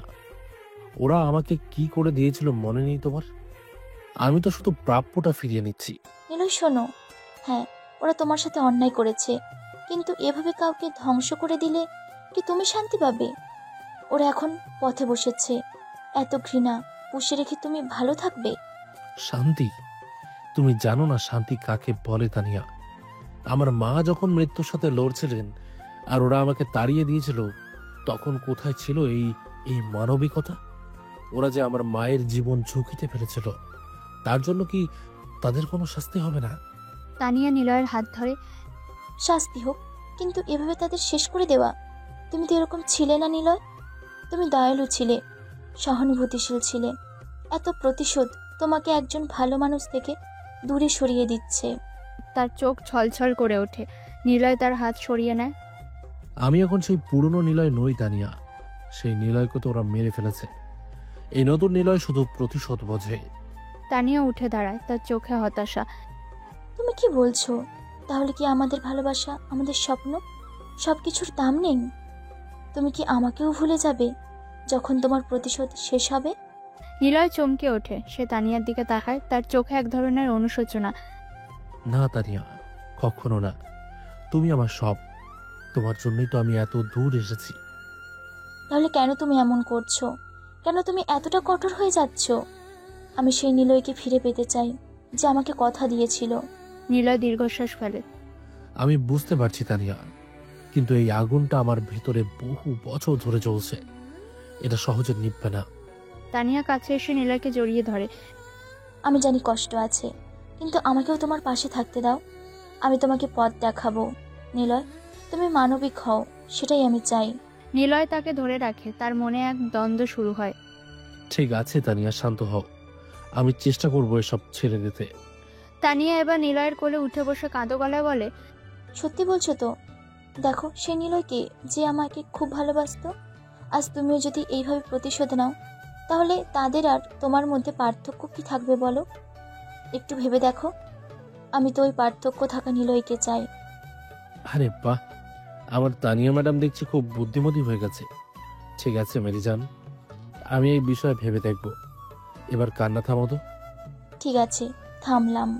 এবার শোনো, তুমি রেডি হয়ে নাও, তোমাকে নিয়ে আজ এক জায়গায় যাব। কোথায় যাবে? কোথায় যাব সেটা বলা যাবে না, এটা সারপ্রাইজ। তবে এটা বলতে পারি যে ডিনার করতে যাব। এটা শুনে তানিয়া বাচ্চামো শুরু করে দেয়। না না, আমি মানবো না। আমাকে বলতেই হবে কোথায় যাবে। আরে তুমি দেখছি সেই আগের মতোই বাচ্চামো শুরু করে দিলে। বললাম তো সারপ্রাইজ। বলে দিলে কি হয়? বলা যাবে না মেরিজান। এবার কোল থেকে নামো আর রেডি হও গিয়ে। আর মাকে কল দিও, উনি যেন রাতে খাবারের সময় আমাদের জন্য অপেক্ষা না করে। আন্টিকে সাথে নিয়ে যায়?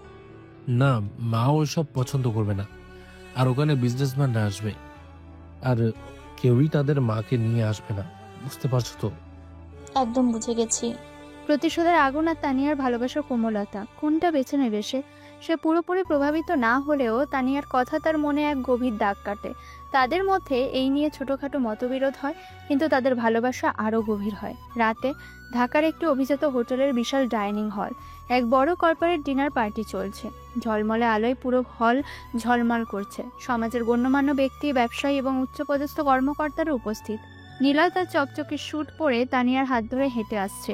তানিয়া একটি অসাধারণ ডিজাইনের শাড়ি পরেছে, যা তার সৌন্দর্যকে আরো বাড়িয়ে তুলেছে। তারা যেখানেই যাচ্ছে সবাই তাদের দিকে তাকিয়ে আছে। কেউ কেউ ফিসফিস করে কথা বলছে। তানিয়া ফিসফিস করে নিলয়কে প্রশ্ন করে, তার মুখে হালকা লজ্জা। নিলয়, এত মানুষ কেন আমাদের দিকে তাকাচ্ছে? নিলয় হেসে তার হাত শক্ত করে ধরে। কারণ তুমি আমার সাথে আছো তানিয়া, আর এখন আমরা এখানে সবচেয়ে আলোচিত জুটি। এত বড় হোটেলে? ও মাই গড, এটা তো আমার কাছে স্বপ্ন মনে হচ্ছে। বলেছিলাম না সারপ্রাইজ? দেখলে তো, এটা যদি আগে বলে দিতাম তাহলে তুমি এই ফিলিংসটা পেতে।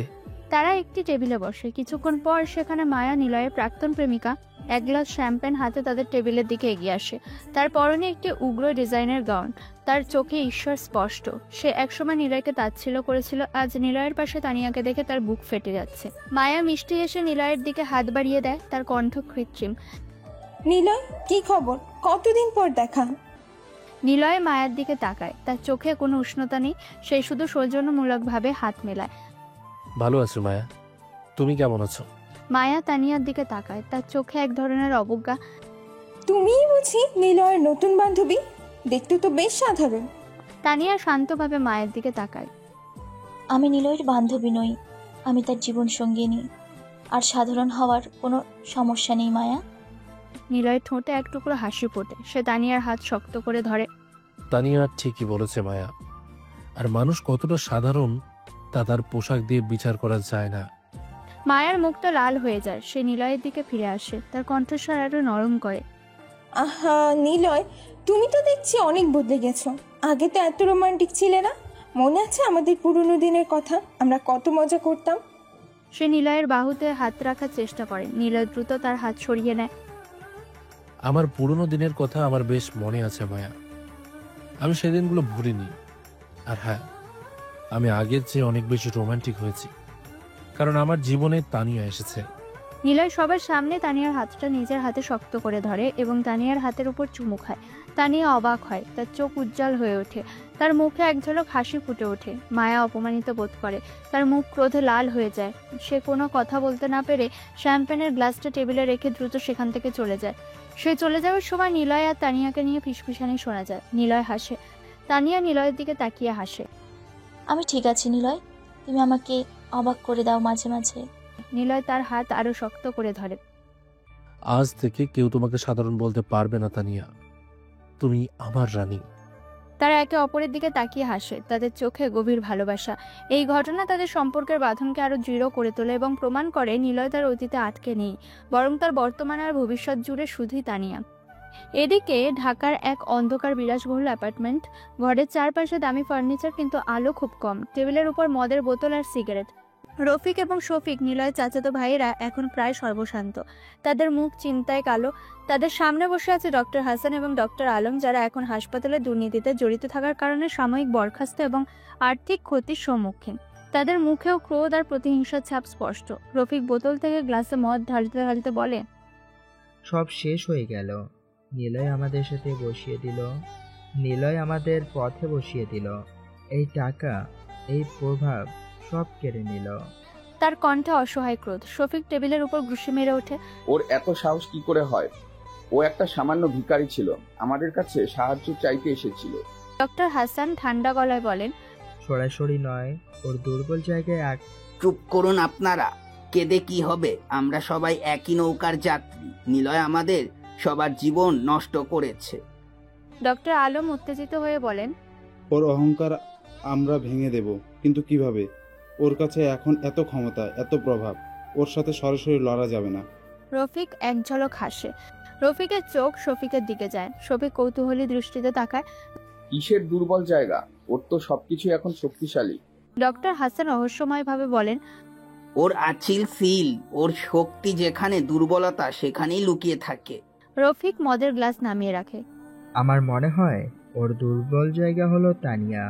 ডক্টর আলম ভুরু কুঁচকে তাকান। তানিয়া? কে সে? শফিক দাঁত কিরমির করে বলে, সেই মেয়েটা যাকে ও সবার সামনে নিজেকে সাফল্যের কারণ বলেছিল। নিলয়ের মতন অকর্ম একটা ছেলের পাশে ও কিভাবে থাকলো? ও যদি না থাকতো তাহলে হয়তো নিলয় এতদূর আসতেই পারতো না। রফিক হাসে। তানিয়াকে ব্যবহার করে নিলয়কে দুর্বল করা যেতে পারে। ওর উপরে এত অগাধ বিশ্বাস, যদি সেই বিশ্বাসে চির ধরানো যায়। ডক্টর হাসান ভাবেন, কিন্তু কিভাবে? মেয়েটা তো ওর ছায়ার মতন লেগে আসছে। রফিক তার কুটিল বুদ্ধি কাজে লাগায়। সোজা সাপটা নয়, আমাদের এমনভাবে কাজ করতে হবে যেন নিলয় ভাবে তানিয়া তাকে ঠকাচ্ছে, কিংবা তানিয়া কোনো বিপদে জড়িয়ে পড়েছে যার পিছনে নিলয়ের হাত আছে। ওকে মানসিকভাবে দুর্বল করতে হবে যাতে ও তার ব্যবসায় মনোযোগ দিতে না পারে। রফিক হেসে ওঠে। দারুণ বুদ্ধি। তাহলে তো সাম্রাজ্য নিজে থেকেই ভেঙে পড়বে, তারপর আমরা সব ফিরে পাবো। ডক্টর আলম গ্লাসে মদ ঢেলে নেয়। তাহলে কাজ শুরু করা যাক, কিন্তু কোনো প্রমাণ যেন না থাকে। নিলয় অনেক চালাক ছেলে। রফিক হাসে। প্রমাণ? কোনো প্রমাণ থাকবে না, শুধু সন্দেহের বীজ রোপণ করা হবে। নিলয়ের ভালোবাসা যখন সন্দেহে পরিণত হবে তখন ও নিজেই পতন ডেকে আনবে। তারা সবাই মিলে হাসে। তাদের হাসি ঘরের অন্ধকারে এক অশুভ পরিবেশ তৈরি করে। তাদের চোখের গভীরে প্রতিশোধের আগুন জ্বলছিল। এবার সে আগুন তানিয়াকে নিশানা করে। পরদিন সকালে তানিয়া তার গাড়ি নিয়ে একটি দাতব্য সংস্থার অনুষ্ঠানে যোগ দিতে যাচ্ছে। সে নিজে এখন নিলয়ের প্রতিষ্ঠিত একটি ফাউন্ডেশনের সাথে জড়িত, যা সুবিধাবঞ্চিত শিশুদের নিয়ে কাজ করে। একটি ব্যস্ত সড়কে তার গাড়ি জ্যামে আটকা পড়ে। তানিয়া ফোনে তার এক সহকর্মীর সাথে কথা বলছে। তানিয়া হাসি মুখে কথা বলছে। হ্যাঁ রুমি, আমি 10 মিনিটের মধ্যে পৌঁছাচ্ছি। শিশুদের খাবারগুলো ঠিকঠাকভাবে পৌঁছেছে তো? হঠাৎ একটি কালো ভ্যান দ্রুত গতিতে এসে তানিয়ার গাড়ির সামনে ব্রেক কষে। দুজন মুখোশ পরা লোক ভ্যান থেকে নেমে আসে, তাদের হাতে ওয়াকিটকি। তানিয়া চমকে ওঠে। এ কি হচ্ছে? কে আপনারা? সে ফোনটা ধরে রাখে, কিন্তু একজন লোক তার গাড়ির দরজা খুলে তাকে টেনে বের করার চেষ্টা করে। একজন মুখোশ পরা লোক ধমক দেয়। চিৎকাতুনি মেয়ে, চুপ করে থাক। তানিয়া প্রতিরোধের চেষ্টা করে চিৎকার করে ওঠে, আমাকে ছাড়ো, তোমরা কারা? সে তার ফোনটা লুকানোর চেষ্টা করে, কিন্তু লোকগুলো তাকে টেনে নিয়ে ভ্যানে তোলার চেষ্টা করে। তানিয়ার হাতে লেগে থাকা রক্তের দাগ তার সাদা জামায় লেগে যায়। সে কোনো মতে তার ফোনে নিলয়ের নাম্বারে ডায়াল করে, কিন্তু লাইন কানেক্ট হওয়ার আগেই ফোনটা হাত থেকে পড়ে যায়। এদিকে নিলয় তার অফিসে একটি গুরুত্বপূর্ণ ভিডিও কনফারেন্সে ব্যস্ত। তার সামনে বিশাল স্ক্রিন। হঠাৎ তার ফোন বেজে ওঠে। সে বিরক্ত হয়, কিন্তু দেখে ফোনটা তানিয়ার নাম্বার। নিলয় দ্রুত ফোনটা তোলে। নিলয় উদ্বিগ্ন কণ্ঠে ডাকে, হ্যালো তানিয়া। ফোনের ওপাশ থেকে কোনো উত্তর আসে না, শুধু কিছু ভাঙচুর আর তানিয়ার আর্তনাদের শব্দ শোনা যায়। এরপর লাইন কেটে যায়। নিলয়ের বুকটা ছ্যাঁত করে ওঠে। তানিয়া। নিলয় চিৎকার করে ওঠে। তার ভিডিও কনফারেন্সের স্ক্রিনে থাকা সদস্যরা বিস্মিত হয়। কি হলো? তানিয়ার কি হলো? সে দ্রুত তার ব্যক্তিগত সহকারী রাহাতকে ডাকে। রাহাত, তানিয়া বিপদে পড়েছে। এখনই ওর ফোনের লোকেশন ট্র্যাক করো, সিসিটিভি ফুটেজ চেক করো, যা পারো করো। নিলয়ের চোখে মুখে তীব্র আতঙ্ক। রাহাত দ্রুত কাজে নেমে পড়ে। নিলয় অস্থিরভাবে অফিসের ভেতরে পায়চারি করে। তার মনে পড়ে তানিয়ার সেই কথা, যদি কোনো বিপদে পড়ো আমাকে জানাবে। আজ তানিয়া বিপদে, আর সে কিছু করতে পারছে না। তানিয়া, তুমি কিছুতেই আমার কাছ থেকে দূরে যেতে পারবে না। নিলয় মনে মনে প্রতিজ্ঞা করে। নিলয় নিরাপত্তা দল এবং পুলিশের দ্রুত অ্যাকশন শুরু হয়।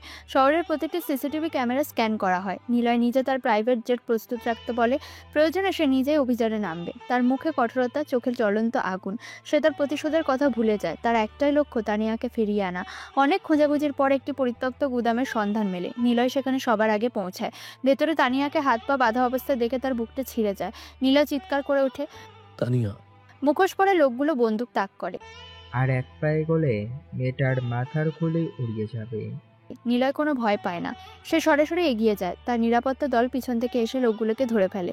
নিলয় দ্রুত তানিয়ার বাঁধন খুলে দেয়। তানিয়া কাঁপতে কাঁপতে নিলয়কে জড়িয়ে ধরে। নিলয়, আমি ভেবেছিলাম আর বাঁচবো না, ওরা আমাকে মেরে ফেলতো। নিলয় তানিয়াকে শক্ত করে জড়িয়ে ধরে। আমি থাকতে তোমার কিছুই হবে না তানিয়া, কখনো না। তার কণ্ঠে গভীর ভালোবাসা। এই ঘটনা তাদের মধ্যকার সম্পর্ককে আরো দৃঢ় করে তোলে। তারা বুঝতে পারে তাদের ভালোবাসা যে কোনো বিপদের চেয়ে শক্তিশালী। গুদামের ভেতরেই পুলিশ ও নিলয়ের নিরাপত্তা দলের সদস্যরা মুখোশ পরা লোকগুলোকে জিজ্ঞাসাবাদ করছে। নিলয় এবং তানিয়া এক কোণে দাঁড়িয়ে আছে। তানিয়া তখনও কাঁপছে। নিলয় তাকে শান্ত করছে। একজন পুলিশ অফিসার নিলয়ের কাছে আসে। স্যার, লোকগুলো বলছে তাদের একজন প্রভাবশালী লোক পাঠিয়েছিল। তারা শুধু টাকার জন্য এই কাজ করেছে। নিলয় রাগে চোখ শুরু করে তাকায়। টাকার জন্য? আর সেই প্রভাবশালী লোকটাকে খুঁজে বের করুন তাকে। আমি জানতে চাই কে সাহস করেছে আমার তানিয়ার গায়ে হাত দিতে। পুলিশ অফিসার লোকগুলোকে আবার জিজ্ঞাসাবাদ করে। কিছুক্ষণ পর একজন লোক মুখ খোলে। সে কাঁপা কাঁপা গলায় কিছু নাম বলে। নামগুলো শুনে নিলয়ের চোখ জ্বলে ওঠে। Rafiq, Shafiq, doctor Hasan, doctor Alam. নিলয়ের মুখ কঠিন হয়ে যায়। আমি জানতাম ওরা এই নোংরা খেলা খেলবে। তানিয়া তার দিকে তাকায়। নিলয়, কারা ওরা? নিলয় তানিয়ার দিকে ফেরে। তার চোখে ক্রোধ আর যন্ত্রণা। ওরা আমার সেই সব শত্রু যাদের আমি দেউলিয়া করেছি, যাদের সম্মান ধুলোয় মিশিয়ে দিয়েছি। ওরা ভেবেছিল আমাকে আঘাত করার জন্য তোমাকে ব্যবহার করবে। তানিয়া চোখ বড় বড় করে তাকায়। কিন্তু কেন? আমার তো ওদের সাথে কোনো শত্রুতা নেই। নিলয় তার হাত ধরে। তুমি আমার দুর্বলতা তানিয়া। ওরা জানি তোমাকে ছাড়া আমি অসম্পূর্ণ। ওরা ভেবেছিল তোমাকে আঘাত করলে আমি ভেঙে পড়ব, কিন্তু ওরা জানে না তুমি আমার শক্তি। নিলয় দ্রুত তার ফোন বের করে তার ব্যক্তিগত গোয়েন্দা মিস্টার খানকে ফোন করে। মিস্টার খান, শুনুন, রফিক, শফিক, ডক্টর হাসান, ডক্টর আলম, এই নামগুলো মাথায় রাখুন। ওরা তানিয়াকে কিডন্যাপ করার চেষ্টা করেছে। আমি চাই ওদের প্রত্যেকটা পদক্ষেপের উপর নজর রাখা হোক। আমার কোনো সিদ্ধান্ত ছাড়া যেন ওদের একটা পাতাও নড়ে না। ওরা যেন পালাতে না পারে। নিলয়ের কণ্ঠে স্পষ্ট হুমকি। মিস্টার খান ফোন রেখে দেন। নিলয় আরও সতর্ক হয়। সে জানে এই শত্রুরা এখন আরও মরিয়া হয়ে উঠেছে। এই ঘটনা তাকে আরও কঠোর হতে শেখায়। সে তানিয়াকে আরও বেশি সুরক্ষিত রাখতে চায়। তানিয়া নিলয়ের দিকে তাকায়। নিলয়, তুমি এত কঠোর হচ্ছ কেন? এটা কি প্রতিশোধের খেলা? এটা প্রতিশোধ নয় তানিয়া, এটা তোমাদের নিরাপত্তা। আমার কাছে আর কোনো বিকল্প নেই। ওরা যদি তোমার ক্ষতি করতে চায় তাহলে আমি ওদের জীবন নরক করে দেব। তার চোখে এক নতুন ধরনের জেদ দেখা যায়। তারপর দুজনেই সেখান থেকে চলে আসে নিলয়ের বিলাসবহুল পেন্ট হাউসে। সন্ধ্যা নেমে এসেছে। নিলয় আর তানিয়া সোফায় বসে আছে। নিলয় তানিয়ার হাত ধরে আছে। তার মুখে চিন্তার রেখা। তানিয়া, আমি জানি তুমি চিন্তিত, কিন্তু এখন থেকে আমি তোমাকে সব সময় নিজের কাছে রাখবো। তোমাকে ছাড়া আমি এক মুহূর্ত নিরাপদ বোধ করি না। তানিয়া নিলয়ের দিকে তাকায়। নিলয়, আমি ভয় পাচ্ছি না।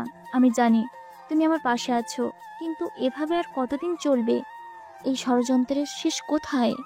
আমিও জানি না তানিয়া। ওরা খুব মরিয়া হয়ে উঠেছে, কিন্তু একটা জিনিস আমি জানি, ওদেরকে থামাতে হবে। আমরা একসাথে মোকাবিলা করব নিলয়। তুমি একা নও, আমি তোমার পাশে আছি।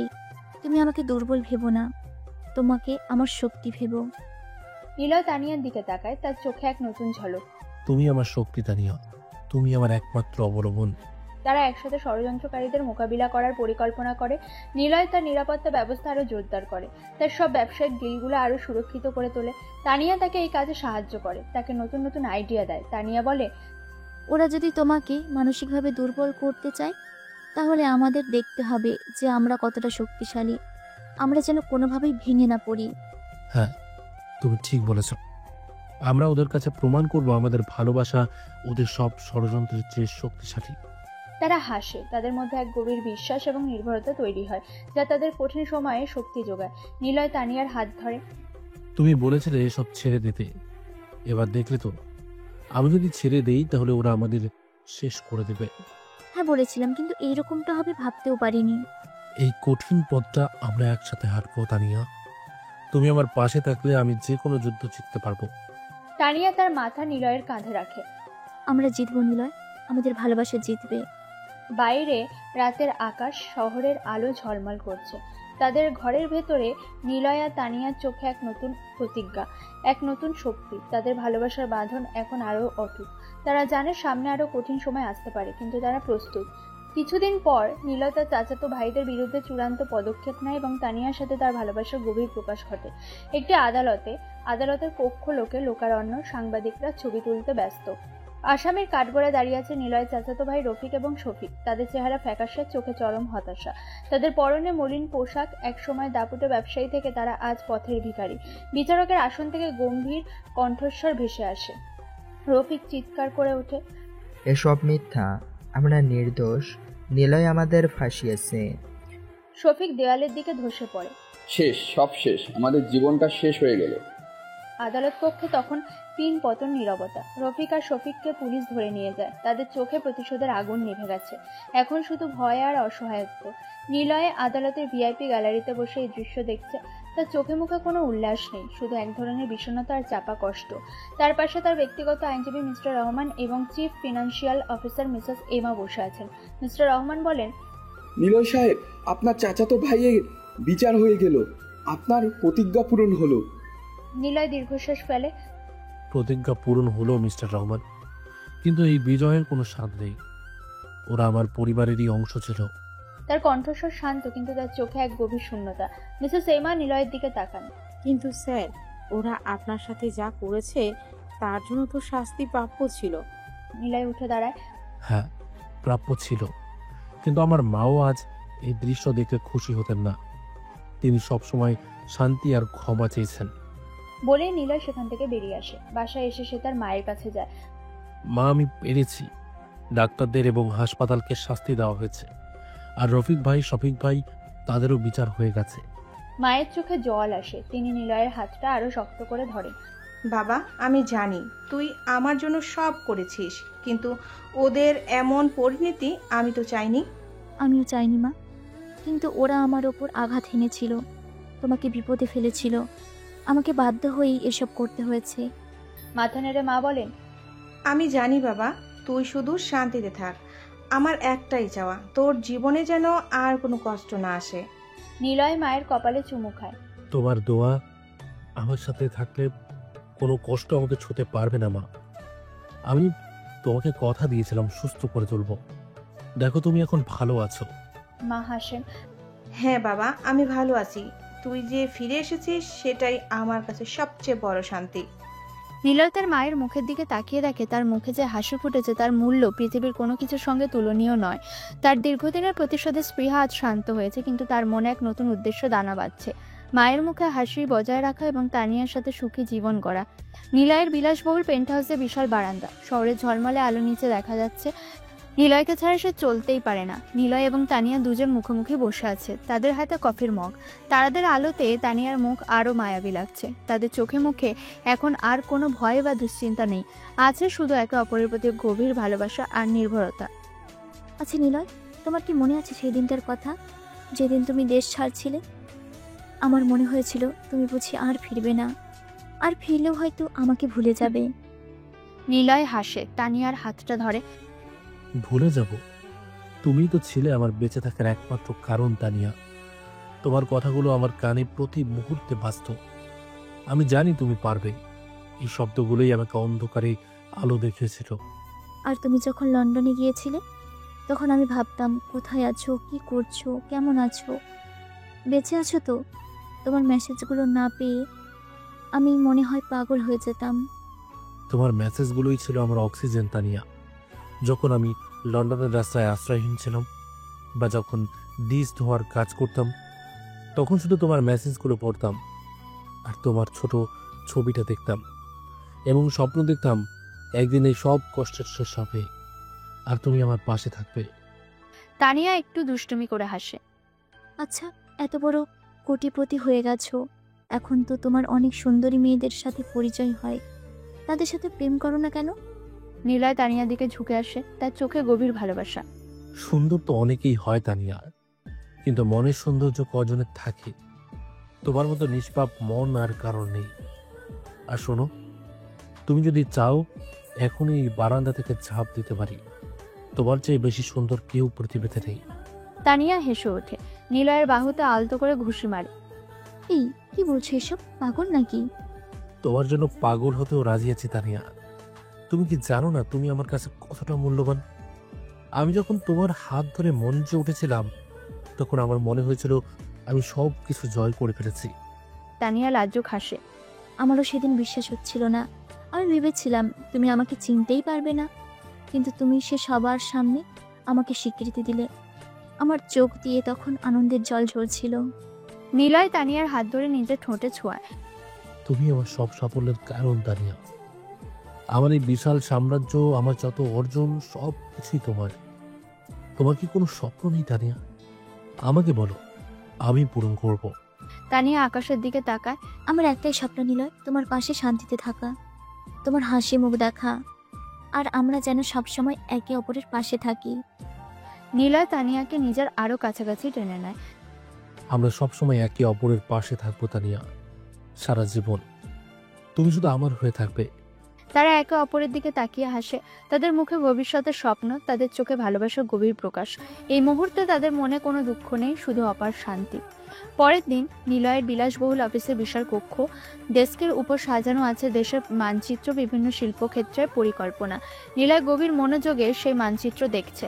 তার চোখে এখন আর প্রতিশোধের আগুন নেই, আছে এক নতুন স্বপ্ন, এক নতুন লক্ষ্য। তার চিফ ফিনান্সিয়াল অফিসার মিসেস এমা কিছু ফাইল নিয়ে তার সামনে আসে। স্যার, আপনার চাচাতো ভাইদের সব সম্পত্তি এখন আমাদের নিয়ন্ত্রণে। তাদের ব্যবসা সম্পূর্ণরূপে দেউলিয়া হয়ে গেছে। নিলয় মাথা নাড়ে, কিন্তু তার মুখে কোনো তৃপ্তির হাসি নেই। আচ্ছা মিসেস জেমা, ওদের সম্পত্তির একটা তালিকা তৈরি করেন। কিছু অংশ দাতব্য প্রতিষ্ঠান দান করার ব্যবস্থা করব, আর বাকিটা যেন ভালোভাবে পরিচালিত হয়। মিসেস এমা অবাক হন। দান? কিন্তু স্যার, ওরা তো আপনার এত ক্ষতি করেছে। নিলয় চেয়ার থেকে উঠে জানালার কাছে যায়। হ্যাঁ করেছে, কিন্তু প্রতিশোধ নিতে গিয়ে যদি আমি ওদের মতোই হয়ে যাই, তাহলে আমার এতদিনের সংগ্রামের কোনো মূল্য থাকবে না। আমার মা আমাকে শিখিয়েছেন ঘৃণা দিয়ে ঘৃণা জেতা যায় না, আর আমার ভালোবাসা আমাকে শিখিয়েছে আমার আর তাদের মাঝে পার্থক্য তৈরি করা। মিসেস এমা নীরবে তাকিয়ে থাকেন। নিলয়ের এই পরিবর্তন তাকে বিস্মিত করে। নিলয় ঘুরে দাঁড়ায়। আমার এখন নতুন লক্ষ্য মিসেস এমা। আমি শুধু নিজের জন্য আর প্রতিশোধের জন্য বাঁচতে চাই না, আমি দেশকে কিছু দিতে চাই। যে দেশ আমাকে ফিরিয়ে দিয়েছিল সেই দেশকে আমি বিশ্বের দরবারে তুলে ধরতে চাই। স্যার, আপনি কিসের কথা বলছেন? আমি নতুন শিল্প প্রতিষ্ঠান করতে চাই, কর্মসংস্থান বাড়াতে চাই, দেশের অবকাঠামো উন্নয়নে বিনিয়োগ করতে চাই, দেশের প্রতিটি প্রান্তে শিক্ষা আর স্বাস্থ্যসেবার মান উন্নয়ন করতে চাই। নিলয়ের চোখে এক তীব্র স্বপ্ন। আমাদের দেশের তরুণদের জন্য আমি এমন সুযোগ তৈরি করতে চাই যাতে তাদের কাউকে বিদেশে গিয়ে এভাবে কষ্ট করতে না হয়, যেমনটা আমি করেছিলাম। মিসেস এমা মুগ্ধ হন। এটা তো বিশাল বড় পরিকল্পনা স্যার, এর জন্য অনেক ঝুঁকি নিতে হবে। আমি প্রস্তুত মিসেস এমা। আমার আর হারানোর ভয় নেই। আমার জীবনের সবচেয়ে কঠিন সময়টা আমি পার করে এসেছি, এখন শুধু এগিয়ে যাওয়ার পালা। আমি চাই আমার পরবর্তী প্রজন্মের জন্য একটা সমৃদ্ধ বাংলাদেশ রেখে যেতে। নীলতা ডেস্কের দিকে ফিরে, তার চোখে এক নতুন ঝলক। সে এখন শুধু একজন কোটিপতি নয়, একজন স্বপ্নদ্রষ্টা, একজন দেশপ্রেমিক। নিলয়ের বিলাসবহুল পেন্ট হাউসের ছাদের বাগান। সন্ধ্যা নেমেছে, চারিদিকে রঙিন আলো আর ফুলের সুবাস। এক রোমান্টিক পরিবেশ তৈরি হয়েছে। নিলয় আর তানিয়া পাশাপাশি বসে আছে, তাদের হাতে কফির কাপ। তানিয়া একটি সুন্দর সন্ধ্যার পোশাক পরেছে, তার চোখে মুখে লাজুক হাসি। জানতাম না তুমি এতটা রোমান্টিক। এই ছাদ বাগানটা এত সুন্দর করে সাজিয়েছো। নিলয় তানিয়ার হাতটা নিজের হাতে নেয়। তুমি আমার জীবনে আসার পর থেকে আমার সবকিছু বদলে গেছে তানিয়া। আমি এখন বুঝতে পারছি সত্যিকারের সুখ কিসে। তানিয়া লজ্জা পায়। তুমি তো ভালো কথা বলতে শিখেছো কোত্থেকে? কারণ আমার বলার মতো একজন মানুষ আছে যে আমার সব কথা শোনে আর আমাকে অনেক ভালোবাসে। সে হঠাৎ তানিয়ার দিকে ফিরে, তার হাত ধরে হাঁটু গেড়ে বসে পড়ে। তার পকেট থেকে একটি ছোট মখমলের বাক্স বের করে। বাক্স খুলতেই ভেতরে একটি ঝলমলে হীরার আংটি দেখা যায়। তানিয়া, তুমি আমার জীবনের আলো, তুমি আমার শক্তি, আমার প্রেরণা। তুমি ছাড়া আমার সব কিছুই অর্থহীন। তুমি কি আমাকে তোমার জীবন সঙ্গী হিসেবে গ্রহণ করবে? তুমি কি আমাকে বিয়ে করবে? নিলয়ের চোখে এক গভীর আবেগ। তানিয়া হতবাক হয়ে যায়, তার চোখ জলে ভরে আসে। সে নিজের মুখে হাত পা চাপা দেয়। নিলয়, তুমি? আমি বিশ্বাস করতে পারছি না। এত বছর ধরে আমরা একজন আরেকজনকে নীরবে ভালোবেসে এসেছি। কেউ কাউকে প্রকাশ্যে বলিনি যে আমি তোমাকে ভালোবাসি।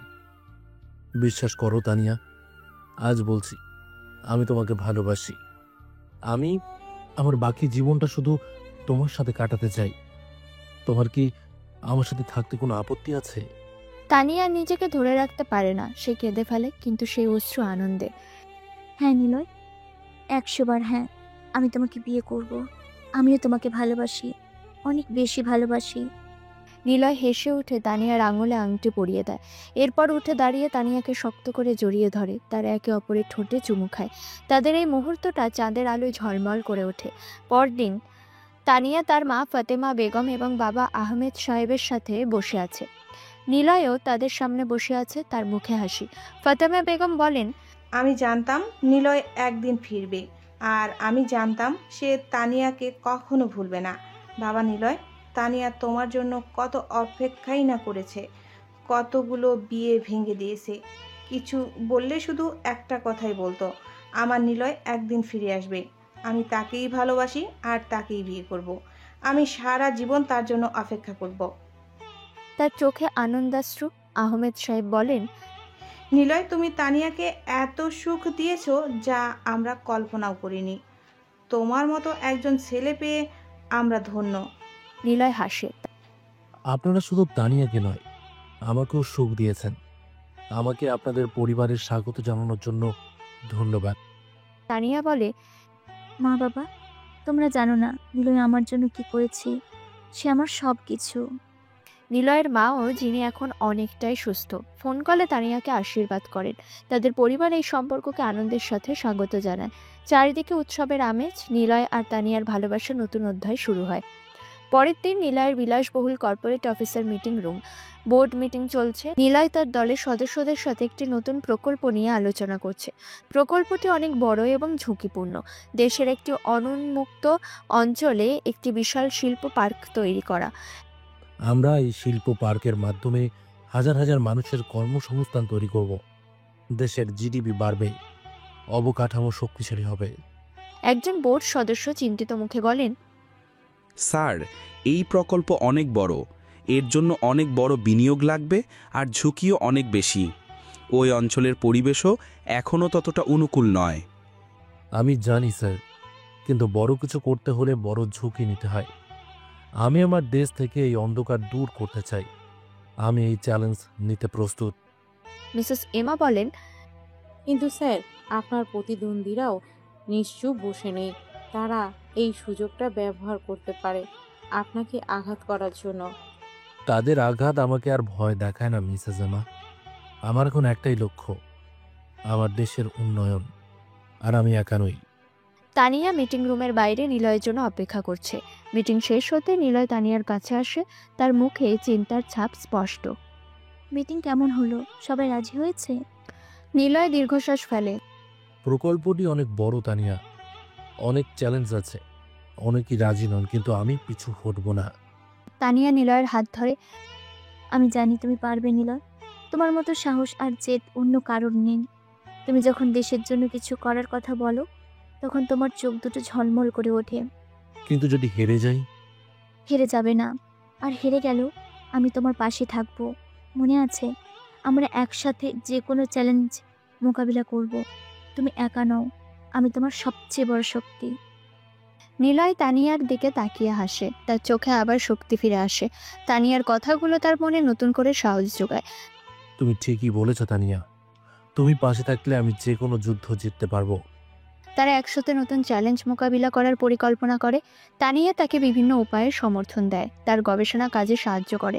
তাকে মানসিকভাবে শক্তিশালী রাখে। এই নতুন চ্যালেঞ্জ তাদের সম্পর্ককে আরও মজবুত করে তোলে। কয়েক মাস পর শহরের উপকণ্ঠে একটি বিশাল প্লট, সেখানে নিলয়ের স্বপ্নের বাড়ি তৈরির কাজ চলছে। আধুনিক ডিজাইনের একটি বিশাল বাড়ি, যার নির্মাণ কাজ সবে শুরু হয়েছে। শ্রমিকরা কাজ করছে, নিলয় এবং তানিয়া একসাথে সেখানে দাঁড়িয়ে আছে, তাদের মুখে একরাশ হাসি। বিশ্বাস হচ্ছে না নিলয়, এটা আমাদের স্বপ্নের বাড়ি। তুমি এত তাড়াতাড়ি শুরু করে দিলে। নিলয় তানিয়াকে জড়িয়ে ধরে। আমার সব স্বপ্নই তো তোমার সাথে জড়িত তানিয়া। এই বাড়িটা শুধু একটা ইট কাঠের কাঠামো নয়, এটা আমাদের ভালোবাসার প্রতীক। তারা বাড়ির নকশা নিয়ে আলোচনা করে। তানিয়া বিভিন্ন ঘরের ডিজাইন নিয়ে মতামত দেয়। আমাদের মা কোথায় থাকবেন, তার জন্য সবচেয়ে সুন্দর ঘরটা হতে হবে, যেখানে সূর্যের আলো আসবে। অবশ্যই মায়ের ঘরটা হবে সবচেয়ে আরামদায়ক, আর আমাদের শিশুদের জন্য একটা বড় খেলার ঘর করব। তুমি কি বলো? তানিয়া হেসে ওঠে।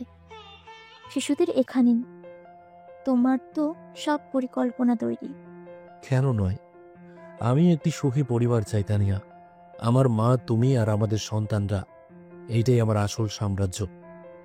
আমাদের একটা বিশাল বাগান থাকবে, যেখানে আমি নিজের হাতে ফুল লাগাবো। আর একটা বড় লাইব্রেরি, যেখানে আমরা একসাথে বই পড়বো। আর প্রতিদিন সকালে আমি তোমাকে চা বানিয়ে দেব। তানিয়া নিলয়ের দিকে তাকিয়ে হাসে। তুমি এত ভালো কেন? নিলয় তানিয়ার কপালে চুমু খায়। তুমি আমার জীবনে না এলে এই স্বপ্নগুলো কোনো দিন দেখাই হতো না তানিয়া। আমার জীবনে তুমি সবচেয়ে বড় আশীর্বাদ। নিলয় তার জীবনের নতুন অধ্যায়ে প্রবেশ করছে, যেখানে প্রতিশোধ নয়, ভালোবাসা আর পারিবারিক বন্ধনই তার প্রধান চালিকা শক্তি।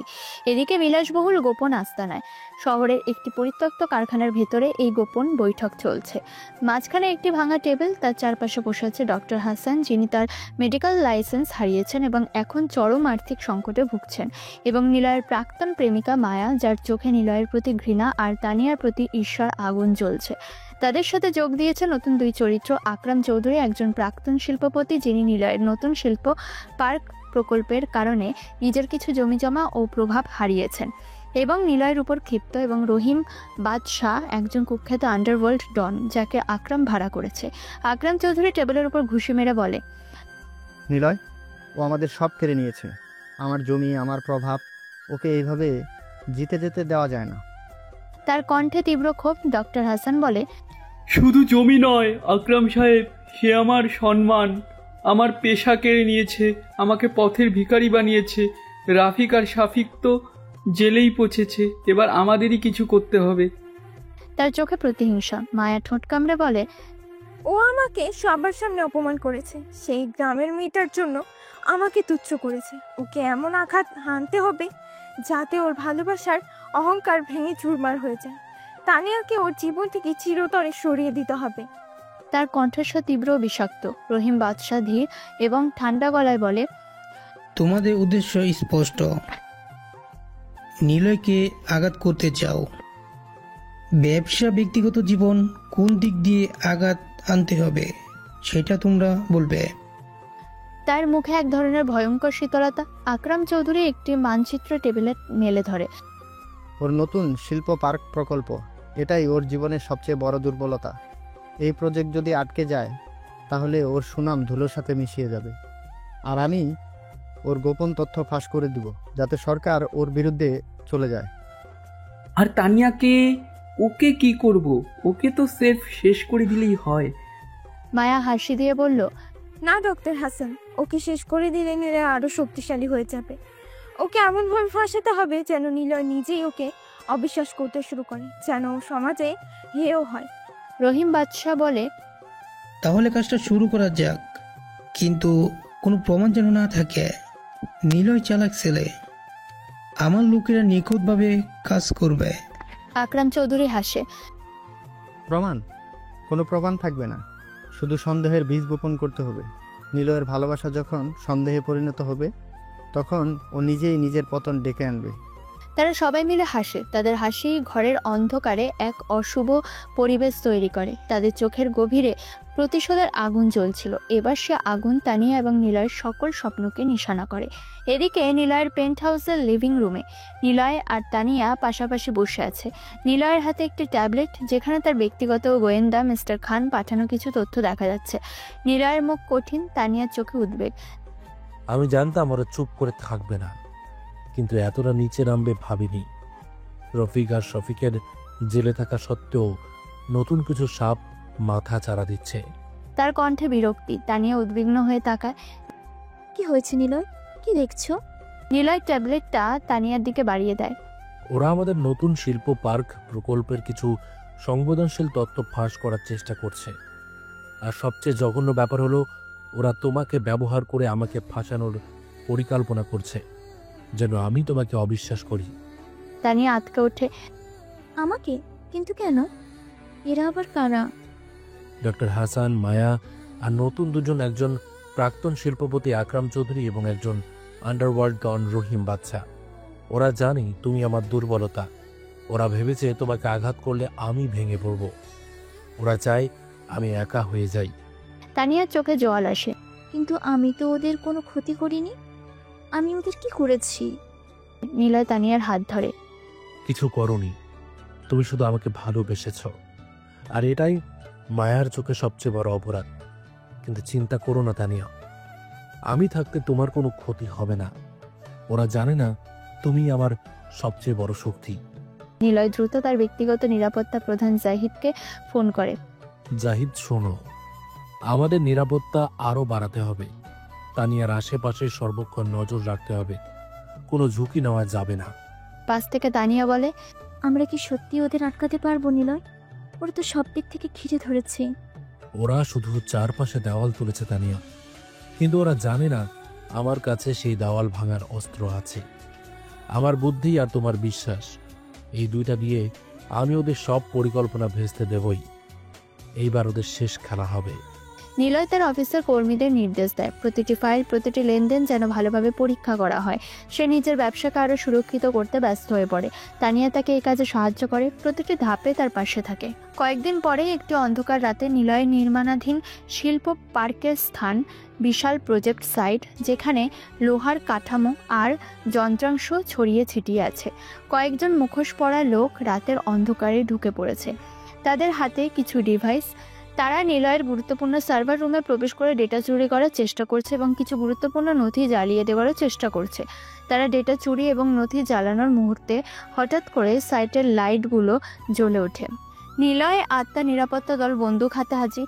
নিলয়ের মুখে এক কঠিন হাসি। অপেক্ষা করছিলাম তোমাদের জন্য, ভেবেছিলাম তোমরা আসবেই। মুখোশ পরা একজন লোক এগিয়ে আসে। নিলয়, তুই তো আমাদের সব শেষ করেছিস, এবার তোর পালা।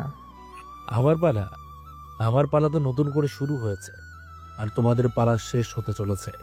হঠাৎ করে অ্যাকশন শুরু হয়। মুখোশ পরা লোকগুলো বন্দুক তাক করে গুলি চালাতে শুরু করে। নিলয়ের নিরাপত্তা দল পাল্টা জবাব দেয়। অ্যাকশনের এই দৃশ্যটি খুবই টানটান উত্তেজনায় ভরা। গুলির শব্দ, চিৎকার আর মারামারিতে পুরো সাইট উত্তপ্ত হয়ে ওঠে। নিলয় নিজে একজন দক্ষ যোদ্ধা। সে বুদ্ধি আর দ্রুততার সাথে শত্রুদের মোকাবিলা করে। সে শুধু শারীরিক শক্তি ব্যবহার করে না, তার মস্তিষ্ক সচল থাকে। সে শত্রুদের ফাঁদে ফেলার জন্য সাইটের বিভিন্ন সরঞ্জাম ব্যবহার করে। সে একটি বিশাল লোহার পাইপ দিয়ে এক শত্রুকে আটকে ফেলে, আবার অন্য জায়গায় একটি ক্রেন ব্যবহার করে আরেকটি দলের পথ বন্ধ করে দেয়। এদিকে দূরে একটি ভ্যান থেকে আকরাম চৌধুরী, ডক্টর হাসান এবং মায়া বায়োনোকিউলার্স দিয়ে পুরো ঘটনা দেখছে। তারা ভাবছে নিলয় বিপদে পড়েছে। আকরাম চৌধুরী বলে, ওরা পারছে না কেন? নিলয়কে এখনই শেষ করে দেওয়া উচিত। ডক্টর হাসান বলে, মনে হচ্ছে নিলয় একা নয়, ওর কাছে শক্তিশালী নিরাপত্তা দল আছে। রহিম, বাদশার লোকেরা কোথায়? ঠিক তখনই নিলয় একজন মুখোশ পরা লোকের মুখোশ টেনে খুলে ফেলে। লোকটা ভয়ে নীল হয়ে যায়। নিলয় বলে, বল, কে পাঠিয়েছে তোদের? কে তোদের নেতা? লোকটা ভয়ে সব বলে দেয়। আকরাম সাহেব, ডক্টর হাসান আর মায়া ম্যাডাম, রহিম বাদশাও দড়িত। আমি জানতাম। সে এবার আকরাম, ডক্টর হাসান আর মায়ের দিকে তাকায়। বায়োনোকিউলার্সের মাধ্যমে তারা নিলয়ের দৃষ্টি অনুসরণ করে। নিলয় তাদের দিকে একটি ফোন তাক করে। হ্যালো, আকরাম, হাসান আর মায়া। নিলয়ের কণ্ঠস্বর স্পষ্ট শোনা যায় তাদের ফোনে। আমার খেলা এখনো শেষ হয়নি, তোমাদের জন্য একটা সারপ্রাইজ আছে। নিলয় তার নিরাপত্তা দলকে নির্দেশ দেয় আকরামদের ধরে আনার জন্য। আকরামরা পালানোর চেষ্টা করে, কিন্তু তাদের পথ আটকে দেয় নিলয়ের আরও কিছু নিরাপত্তা কর্মী। তাদের ধরা হয় এবং সেখানে মাটিতে ফেলে দেওয়া হয়। রহিম বাদশার লোকেরাও ধরা পড়ে। মায়া বলে, নিলয়, তুই এটা করতে পারিস না, আমি তোকে ভালোবাসতাম। নিলয় হাসে। ভালোবাসা? তুমি তো ভালোবাসার অর্থই জানো না মায়া। তুমি শুধু অর্থ আর ক্ষমতা ভালোবাসো, আর আমি আজ সব জিতে গেছি। আকরাম চৌধুরী আর ডক্টর হাসানের মুখ হতাশার কালো ছায়ায় ঢাকা। তাদের ষড়যন্ত্র ব্যর্থ হয়েছে এবং তারা ধরা পড়েছে। অ্যাকশনের পর নিলয় ক্ষতবিক্ষত কিন্তু বিজয়ী। সে আকরাম চৌধুরী, ডক্টর হাসান এবং মায়ের সামনে দাঁড়িয়ে আছে। পুলিশ এসে তাদের গ্রেফতার করছে। আকরাম চৌধুরী বলে, নিলয়, তুই কি করলি? তুই আমাদের শেষ করে দিলি। নিলয় শান্ত কণ্ঠে জবাব দেয়, আমি তোমাদের শেষ করিনি আকরাম সাহেব, তোমরা নিজেরাই নিজেদের শেষ করেছ। তোমরা বলে গিয়েছিলে ভালোবাসার সততাই আসল শক্তি, তোমরা শুধু ঘৃণার পিছনে ছুটেছ। ঠিক তখনই তানিয়া দ্রুত পায়ে সেখানে আসে। তার মুখে উদ্বেগ, কিন্তু নিলয়কে অক্ষত দেখে স্বস্তি পায়। সে নিলয়ের দিকে ছুটে আসে। নিলয়, তুমি ঠিক আছে তো? আমি কত ভয় পেয়ে গিয়েছিলাম। নিলয় তানিয়াকে জড়িয়ে ধরে। আমি ঠিক আছি তানিয়া, তুমি পাশে থাকলে আমার কিছু হবে না। তানিয়া নিলয়ের মুখের ক্ষতগুলো নিজের আঁচল দিয়ে মুছে দেয়। তার চোখে জল, কিন্তু মুখে হাসি। মায়া তানিয়ার দিকে হিংস্র দৃষ্টিতে তাকায়। এই মেয়েটার জন্য তুই আমাদের সাথে এমন করলি? নিলয় তানিয়ার হাত শক্ত করে ধরে মায়ার দিকে তাকায়। এই মেয়েটা আমাকে যা দিয়েছে তা তোমরা কল্পনাও করতে পারবে না মায়া। ও আমাকে বিশ্বাস দিয়েছে, ভালোবাসা দিয়েছে। ও আমার পাশে ছিল যখন আমার কিছুই ছিল না। আর এইটাই পৃথিবীর সবচেয়ে বড় অর্জন। তোমরা 1000 কোটি টাকা দিয়েও এই ভালোবাসা কিনতে পারবে না। তানিয়া নিলয়ের দিকে তাকিয়ে হাসে। তাদের চোখে মুখে এক গভীর আস্থা আর সহযোগিতা। তাদের ভালোবাসা কঠিনতম সময়ে তাদের শক্তি জুগিয়েছে। পুলিশ আকরাম চৌধুরী, ডক্টর হাসান, মায়া এবং রহিম বাদশার লোকেদের নিয়ে চলে যায়। নিলয় আর তানিয়া একে অপরের দিকে তাকিয়ে থাকে, তাদের হাতে হাত। সব শেষ হলো নিলয়, এবার কি আমরা শান্তিতে থাকতে পারবো? হ্যাঁ তানিয়া, সব শেষ হলো। এবার নতুন জীবন শুরু হবে, শুধু তুমি আর আমি আর আমাদের পরিবার। নিলয় তানিয়াকে আরো শক্ত করে জড়িয়ে ধরে। আকাশের প্রথম সূর্যরশ্মি তাদের মুখে এসে পড়ে। তাদের এই জয় শুধু শত্রুদের বিরুদ্ধে জয় নয়, বরং ভালোবাসার জয়। এক সপ্তাহ পর একটি বিশাল কর্পোরেট অনুষ্ঠানে ঝলমলে আলোয় পুরো হল উজ্জ্বল। দেশ বিদেশের গণ্যমান্য ব্যবসায়ী, রাজনীতিবিদ এবং মিডিয়া ব্যক্তিত্বরা উপস্থিত। সকলের মুখে একটি নাম, নিলয়। তার পরনে অভিজাত স্যুট, মুখে আত্মবিশ্বাসের হাসি। নিলয়কে আজ বর্ষসেরা ব্যবসায়ী সম্মাননায় ভূষিত করা হচ্ছে। মঞ্চে তার হাতে সম্মাননা তুলে দিচ্ছেন দেশের একজন প্রবীণ ও সম্মানিত অর্থনীতিবিদ। তিনি বলেন, আজ আমরা এমন একজন তরুণকে সম্মানিত করছি যিনি প্রতিকূলতাকে জয় করে অসম্ভবকে সম্ভব করে দেখিয়েছেন। নিলয় কেবল একজন সফল ব্যবসায়ী নন, তিনি লক্ষ লক্ষ তরুণের অনুপ্রেরণা। তার দূরদৃষ্টি এবং কঠোর পরিশ্রম আজ তাকে দেশের অন্যতম সফল, সম্মানিত এবং প্রভাবশালী ব্যবসায়ী হিসাবে প্রতিষ্ঠিত করেছে। হল ভর্তি হাততালিতে মুখরিত হয়ে ওঠে। নিলয় মাইকের সামনে আসে, তার কণ্ঠস্বর দৃঢ় ও আবেগপূর্ণ। ধন্যবাদ। এই সম্মান শুধু আমার একার নয়, এটা সেই সব মানুষের যারা আমাকে বিশ্বাস করেছিল। এটা সেই সব অবহেলিত মানুষের যারা দিনের পর দিন স্বপ্ন দেখে আর সেই স্বপ্ন পূরণের জন্য অক্লান্ত পরিশ্রম করে। আমার এই পথ চলায় অসংখ্য বাধা এসেছে, কিন্তু আমি হার মানিনি, কারণ আমি জানতাম আমার পেছনে রয়েছে আমার মায়ের আশীর্বাদ আর আমার পাশে আছে আমার ভালোবাসা। তানিয়া। শ্রোতাদের মধ্য থেকে একজন সাংবাদিক প্রশ্ন করেন, মিস্টার নিলয়, আপনার শত্রুরা এখন কোথায়? তাদের পরিণতি কি হলো?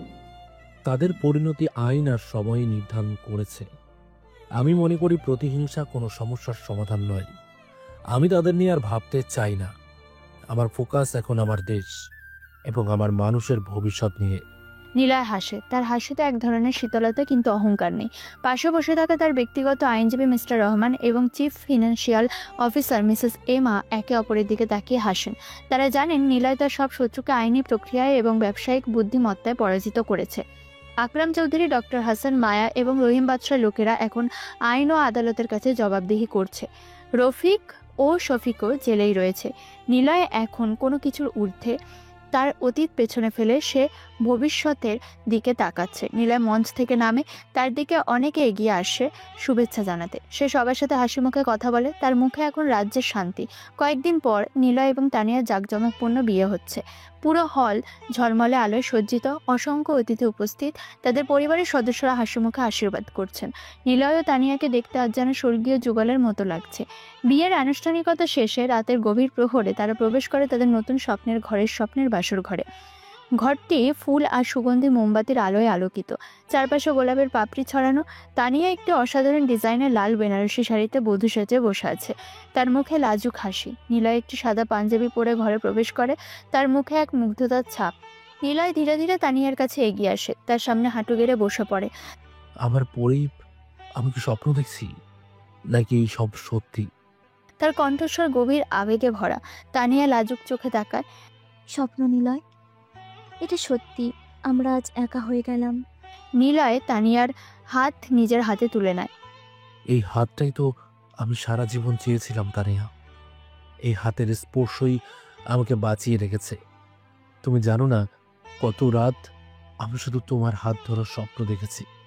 তানিয়া হাসে, তার চোখ ছলছল করে ওঠে। আর আমি কতদিন ভেবেছি তুমি কি আমাকে মনে রাখবে, তুমি কি ফিরে আসবে, কিন্তু তুমি ফিরলে, আমার সব প্রার্থনা তুমি শুনলে। নিলয় উঠে বসে তানিয়ার ঘুমটা সরিয়ে দেয়। তুমি আমার কাছে শুধু একটা মানুষ নও তানিয়া, তুমি আমার জীবন, তুমি আমার প্রতিটা নিঃশ্বাস। সে তানিয়ার হাত ধরে নিজের বুকে রাখে।